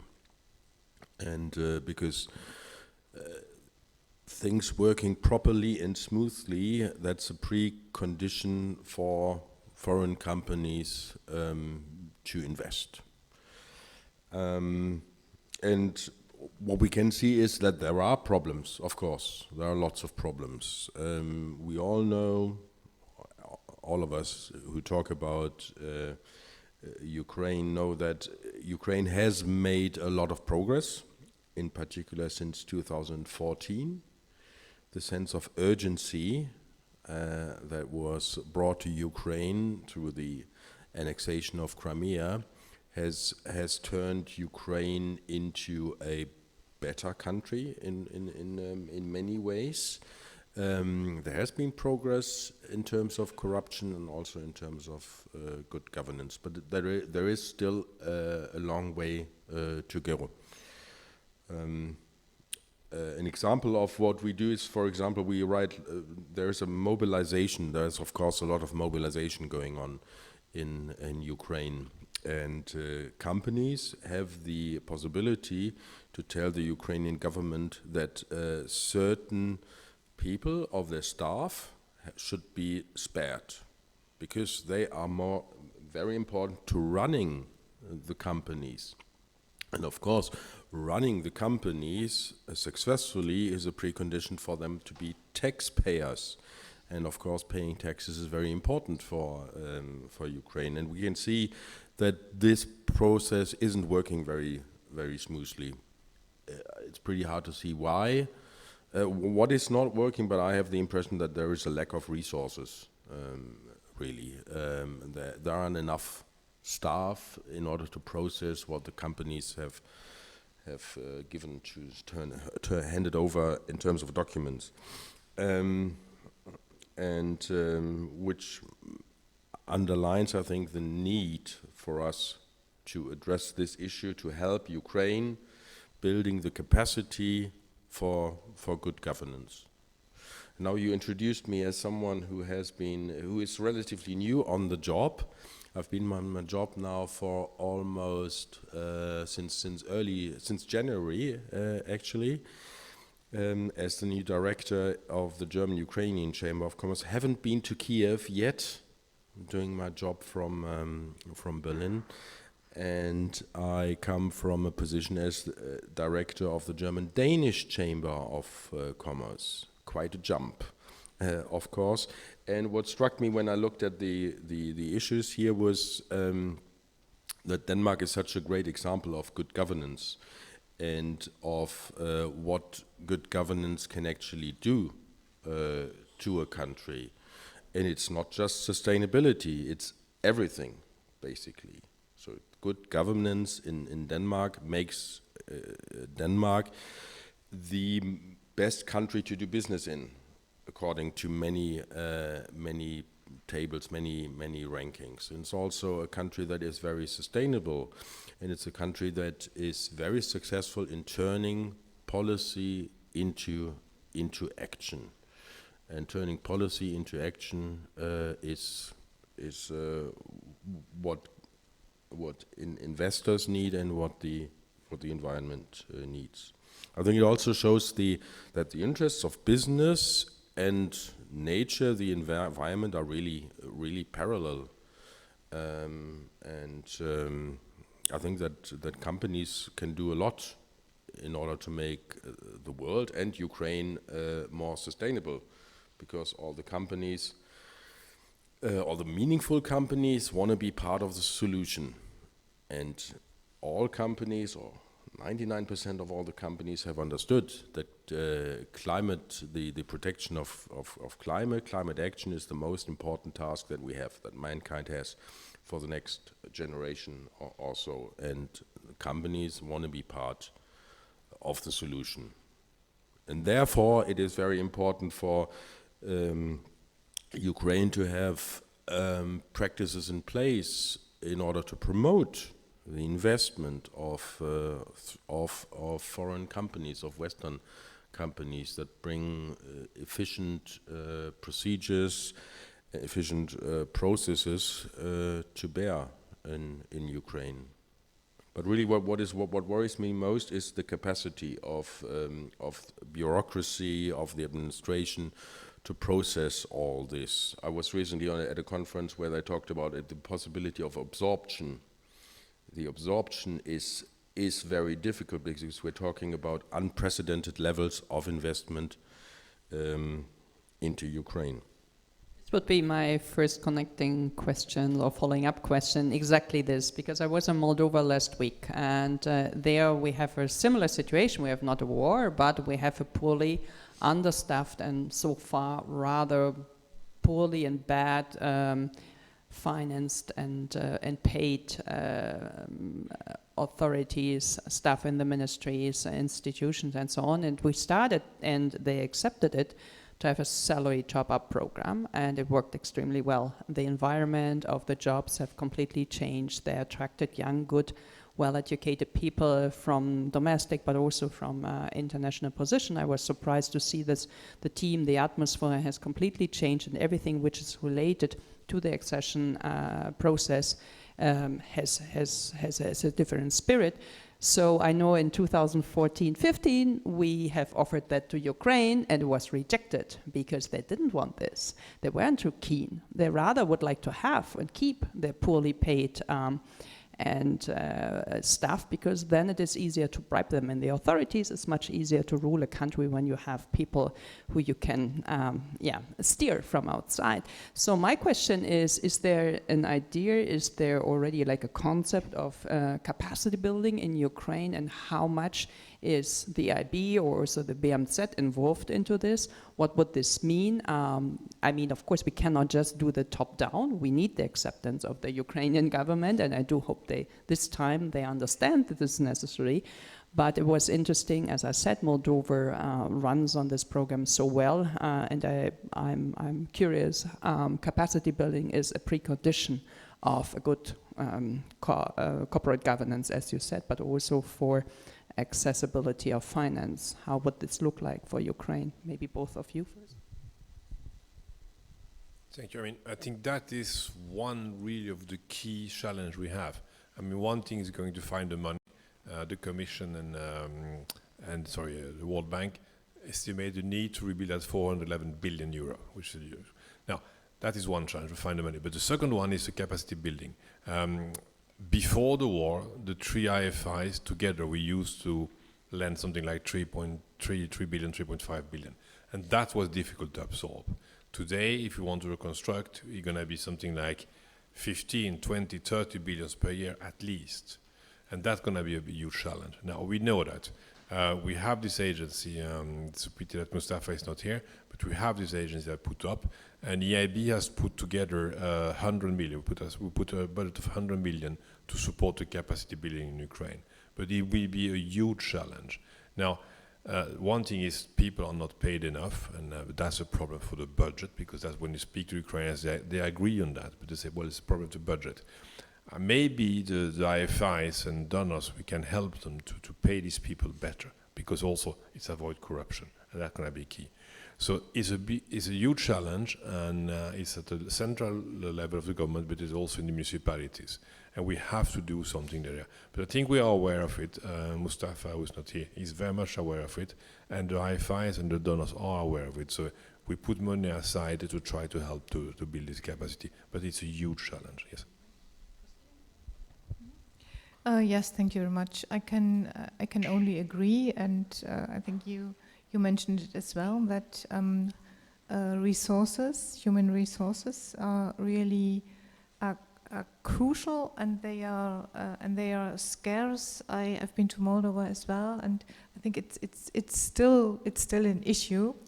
And but in Moldova, for example, via GIZ, we have established I think we call it, it's a kind of an open administrative fund, which means that the government of Moldova can identify short to medium term needs in special things, maybe IT or energy or something, which they themselves have not at hand at the moment, and then via this fund an expert can be found, could be in Moldova itself, or maybe from other countries. And they were very grateful for this, because it's not bureaucratic or not over bureaucratic, I hope, and can identified needs can be met very, very swiftly. In Ukraine, I think the situation is a bit different. What I experience, because I have other backgrounds as well in development cooperation, we have a strong administration, we have strong ownership. People are well educated compared maybe to other regions in the world, and they have clear ideas, maybe not always coherent, but they really have clear ideas, and this is absolutely valuable. And I really would like to stress one point.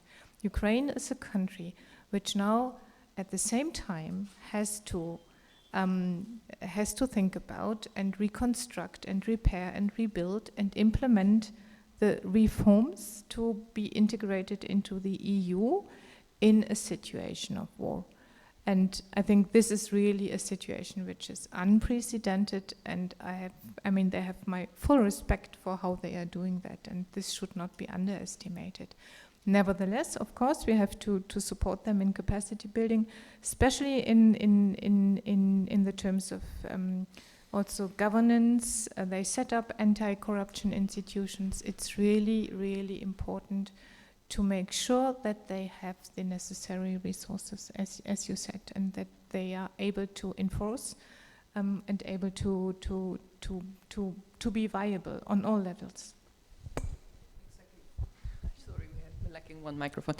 And to Irina, the next question is what I've said already in the first round. So, the threat on Svidovets, maybe not everyone is aware of. This is one of the lovely oligarchs trying to build up there in the Natura 2000 zone full-scale ski resort with 20,000 accommodation places. This is absolutely unacceptable, and it goes against all environmental and ecological standards. It's in the Carpathian. It's a lovely scenery. I've been there last year. I've spoken to the activists very bravely fighting against this project. Not easy. They are, of course, threatened by Igor and his friends, and there are a couple of other people really pushing them in a very unfriendly manner. So having this in mind, I guess this is not the only project, but during wartime, they are going on with building this, preparing the ground for this horrible environmental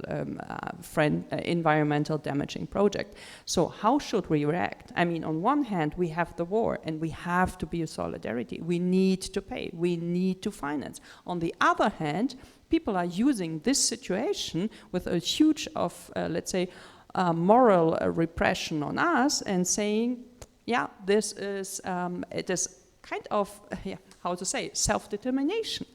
And to be honest, I feel not so well with this kind of blackmailing, and I'm quite, how to say, puzzled by this attitude. And as I said, it's not the only situation where we see that power is consolidated in war times, which is rather difficult during civil times, but how would a European Climate Foundation representative react to this? Yeah, we as European Climate Foundation, we support civil society, so we don't have any positions ourselves. But in general, I think Ukraine has changed tremendously. When I was working in NGO, before Maidan revolution, whatever was happening, and we were pointing out, information was out there in the media, it would never stop anybody from doing anything. And that's only after Maidan revolution, civil society activities actually were impacting what government is doing, and the government changed completely in terms of how they perceived the voice of civil society. And the more we go as a country in kind of gradual development, the more civilized actually the whole interaction of the society happens. And the case of me being in the government is also an example that the country goes under that really tremendous shift. I think that in such cases, what's important is to remind such issues on high political level, because such cases is only high political level that can actually bring attention and do something with that.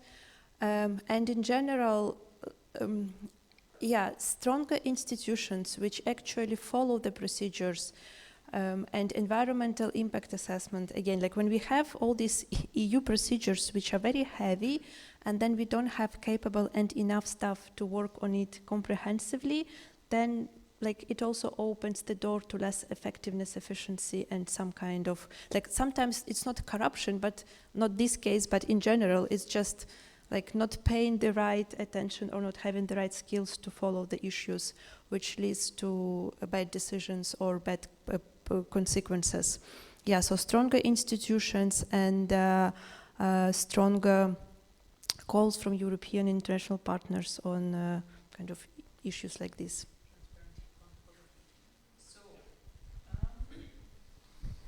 We have 10 minutes. I would open the floor now. There's the first question. No, there's one. No, one is missing, huh? One was hiding, okay. Why are we doing this game here? Okay, good exercise. Well, thank you. Oksana, yeah, you want to take the... Yeah, thank you. Oksana Haas, still researcher. 2 years ago, the director of the board of the Basel Institute of Governance in Paris at the Global Integrity Conference of the OECD mentioned that Western companies lack capacity to access hyper-fragile markets. And Ukraine is one of them. So I would like to turn the question that it's not possible to stabilize all those markets. And also, Denmark is too small for everyone to enter it and to profit, how nice it is. But still, if the West is not prepared for entering these markets and working with them, then it's opening floor for other actors like authoritarian ones, that we don't want to have that. So my question is, do you perceive in your organizations or among the businesses that there is something done in terms of governance to be more flexible and to be more anticipating for working with the countries like Ukraine in a war now? Although, as you mentioned nicely, that despite the war, Ukraine has a lot of capacity and a lot of administrative substance and also functional institutions that are doing not only good work, but also implementing reforms. So I would like to turn the question and ask, what in terms of flexibility is done there? You want to immediately react? Please, go ahead. Well, I believe this is a very good point. Of course, it is quite a stretch for Western companies to contemplate investing in Ukraine. We have quite a few investments now that we are seeing, and Germany provides quite an interesting instrument, investment guarantees for companies. You can get an insurance against war damage. In effect, can be insured against Russian missiles flying into your factory. And companies are taking out this insurance, but we are seeing, but the companies we are seeing doing this are the companies that are already there, and they are putting forward investment plans that they already had in their drawers, and I can't see companies that are fresh, new to this market. And of course, this is a risk question. Of course, as long as there is a war, and of course after the war there will be the possibility, the big question of how do we, of the safeguard, of the security guarantees, if you will, so that the risk gets smaller. And I think we need to, all of us in the West needs to think about incentives for companies to enter the market, to invest millions or billions of euros or dollars into this market, because companies that have to answer to their shareholders and the pension funds that have invested into these companies, they cannot, can in many cases not take the risk. That's why we asked the EIB what kind of incentives, and then BMZ, what kind of incentives could this be for companies and other investors? Thank you. I mean, honestly, we speak to many companies, and they all are interested to go there. It's not by generosity. I mean, if you reconstruct a country for 400 billions, there's a lot of profit to be done. So I was in Sweden last year, and last week, yes, I spoke to many companies. They have a huge interest to go to Ukraine, because that's where they're going to make a lot of business. Now, it is also true what you said, but I mean, there need to be some kind of guarantee. So they are hesitating a little bit. So it's important that on the national level, also on European level, we will be able to give them some kind of guarantees. It's also important for Ukraine, because every time Ukraine tries to import something, they have to pay cash today.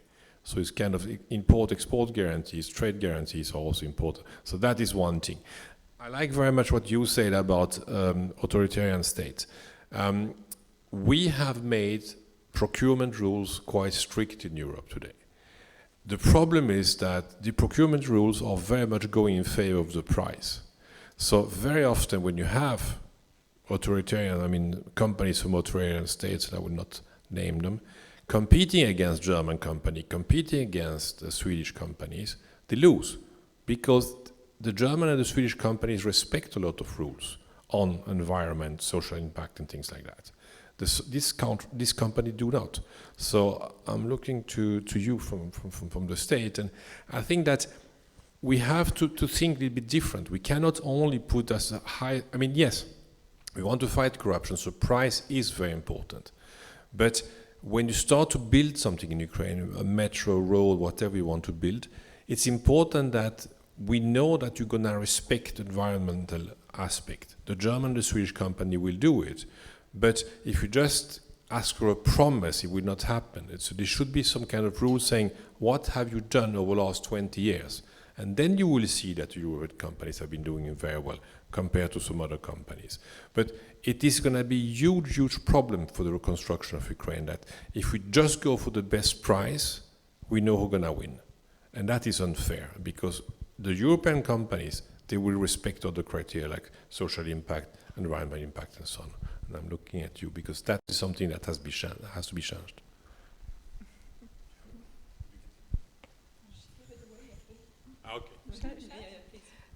Yes, thank you very much.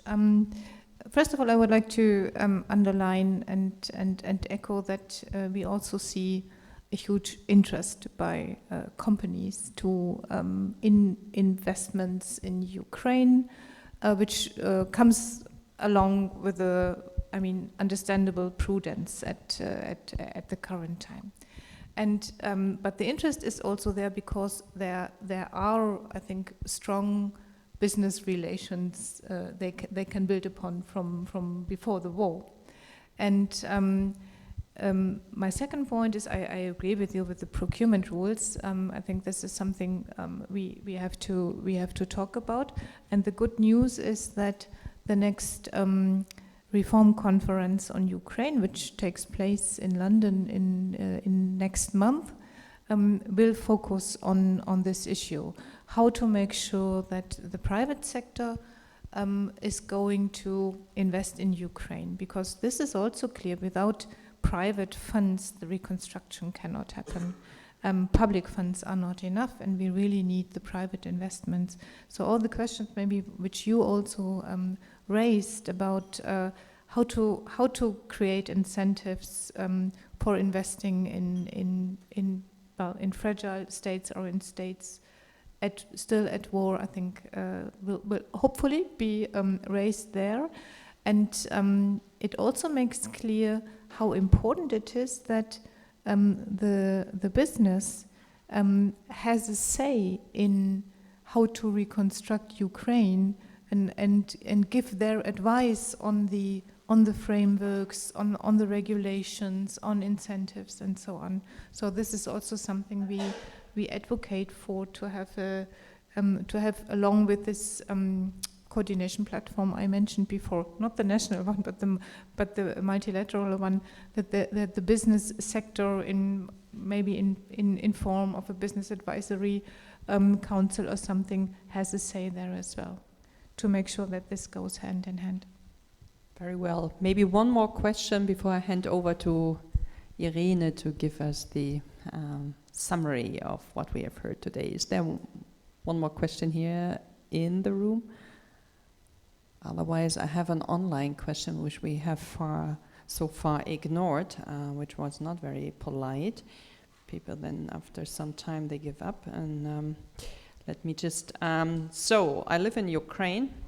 A rocket fell near my house. I'm a primary school teacher. Recently, I took part in the all-Ukraine competition Climate for Our Children, where it took the first place. As a teacher, I conduct many lessons on various topics, for example, how waste affects the pollution of the planet and others. Are there any other organizations that help schools, teachers, and children? Irina, do you have an idea? Is there anything on? There is a lot of support, and actually, before the war and over this time, there are a lot of charity and foundations and a lot of direct cooperation. So my advice is just on ways to go and contact organizations which kind of actively work in and ask what are the possibilities. Yeah, because it's like multiple from different fields. We don't work as a European Climate Foundation in that area.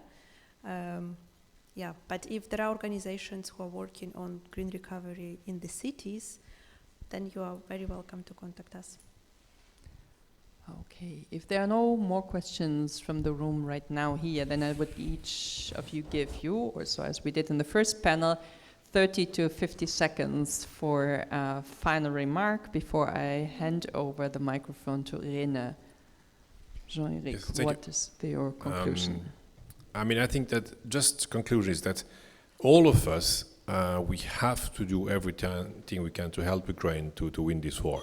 But we cannot give up on the strict criteria we want, on how we want them to do it. And that is to respect the environment, to respect corporate governance and so on. There is one thing, I think we have a chance. It is the people of Ukraine who are going to win this war. And when we speak to them, we have to tell them, after this war, it's your country. Don't give it away again to a few oligarchs and things like that. And that is a message. We have to be very constant on that. You're going to win. The people of Ukraine is winning the war. You're going to win. Don't give your country back to somebody else after if you win the war. Wow. What shall I say after these words? Very good. Yes, what I really would like to say, a question which often is raised and which are actually expected here from the audience as well, how to make sure that we, with all these short-term urgent needs that we face in Ukraine, do not lose sight of the long-term needs or medium-term needs, like making sure it's environment and climate friendly. And I can say, I think this is not easy, but we really have to do that. We really have to make sure that we meet the urgent needs, they are there, but at the same time, and I think the Ukrainian people see that as well,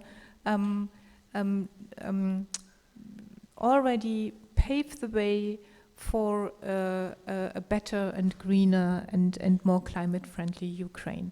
And there are methodologies for that, and based on good analysis. But it's something we, I think, always have to keep in mind, and that we always have to focus on. Thank you. Yeah, thank you.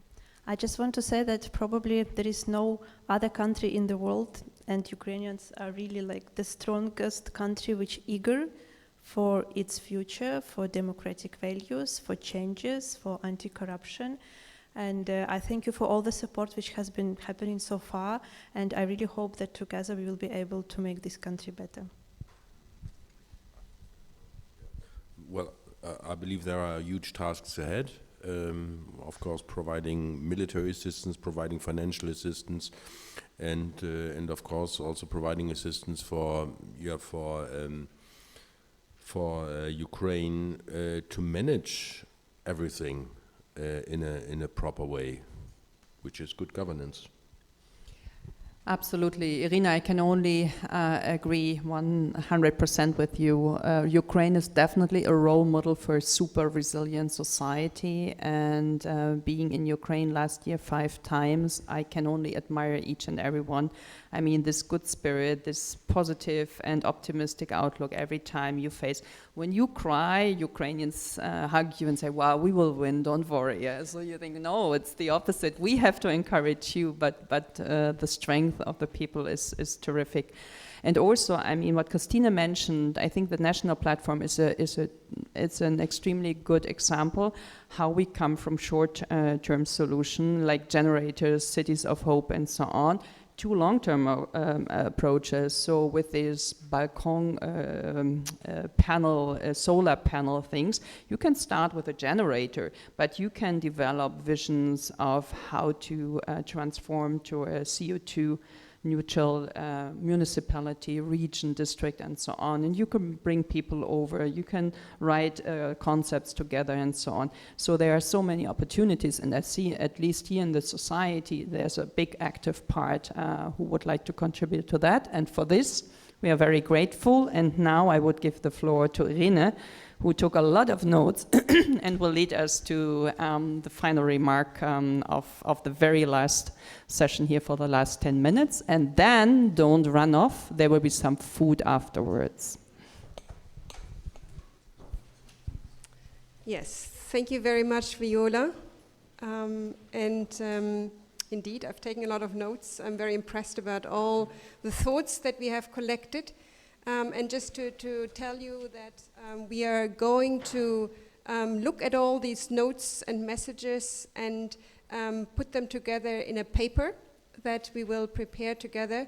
and which we will also share with you. So if you're interested, you can comment on this paper, and we will then distribute it with an open letter to the participants of the London conference on Ukraine's recovery, hopefully to be noted there. So let me now summarize the key messages. So the first one is that although there is room for improvement when it comes to the governance framework in Ukraine, we also acknowledge that a lot has already been done that can be built on. It is clear that the EU integration process, but also the grassroots demand in Ukraine really drives accountability, increasing accountability. So that also gives really good reason for hope.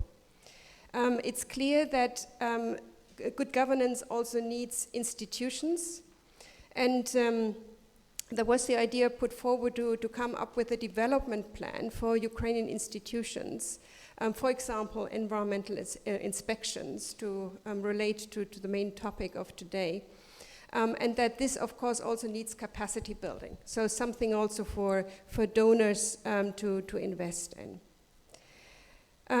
We also talked quite a bit about multi-level governance, and in particular the need to strengthen the local level. Again, some progress was made before the war, but more is to be done.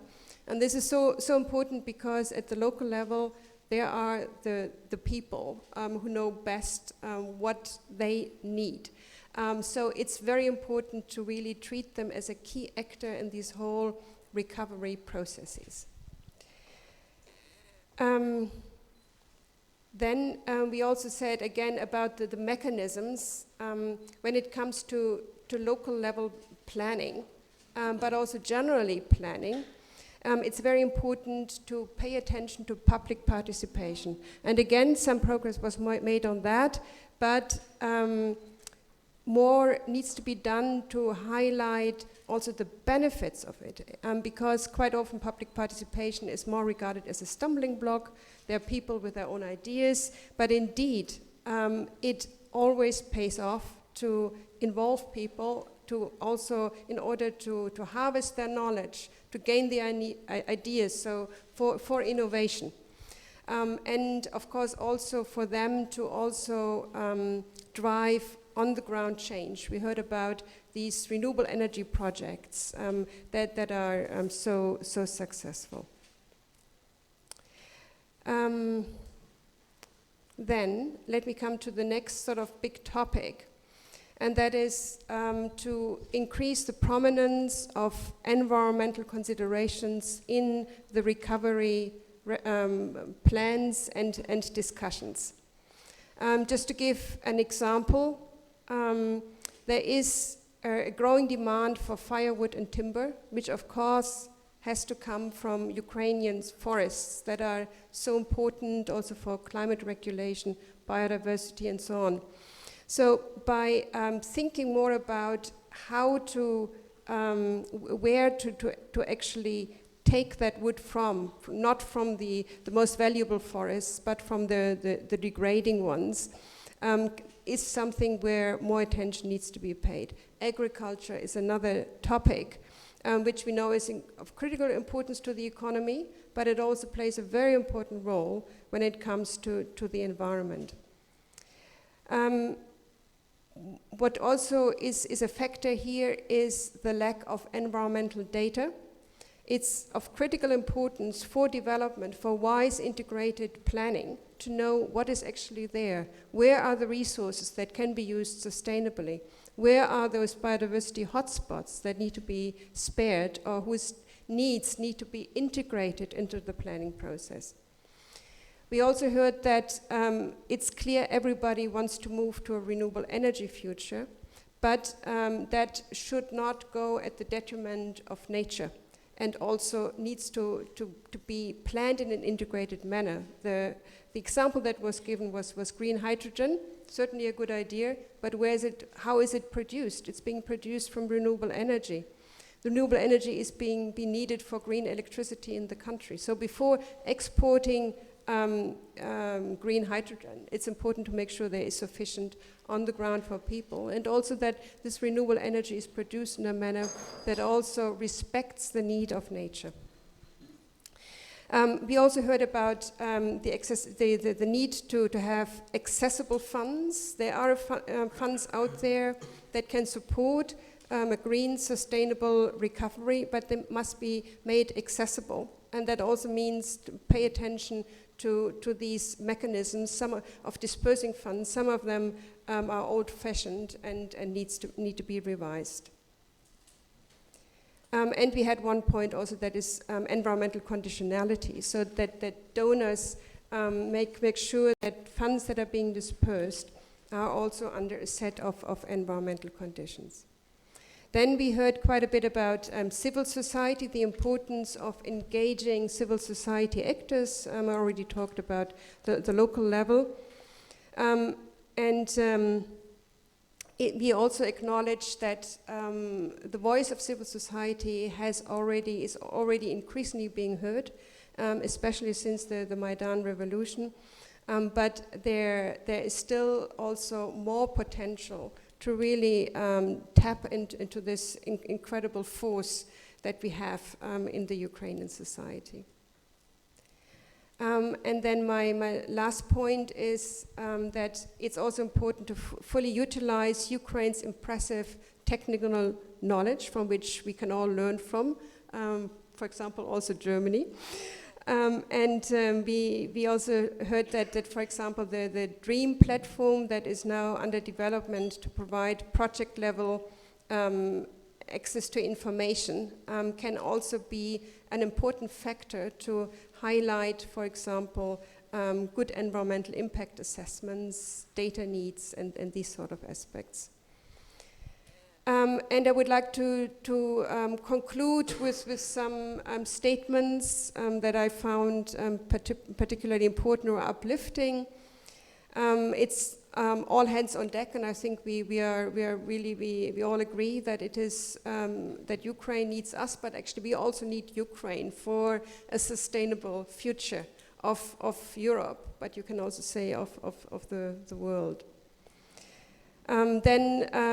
The Ukraine's path to EU integration is really can be or will be a real drive for promoting reforms. We also heard that people of Ukraine will win the war. We all believe in the people of Ukraine, that they will do it. It's important that the Ukrainian people use that opportunity to also keep their country in their own hands and not give it back to a few that just exploit the resources. All right, and Ukraine being a role model for a super resilient society, I also like that and would like to repeat this. Yeah, so these were the main messages. As I said, we will work on a paper, I would now also like to invite participants to join us in a moment for some networking. We all hope that we will stay in touch. And I would like to thank all of the participants, also those online, and of course the speakers for being here, for sharing your thoughts, for listening. And I would also like to thank the two interpreters who worked there busily in the background. That is Oksana Kazanivska and Oksana Dijak. Thank you very much.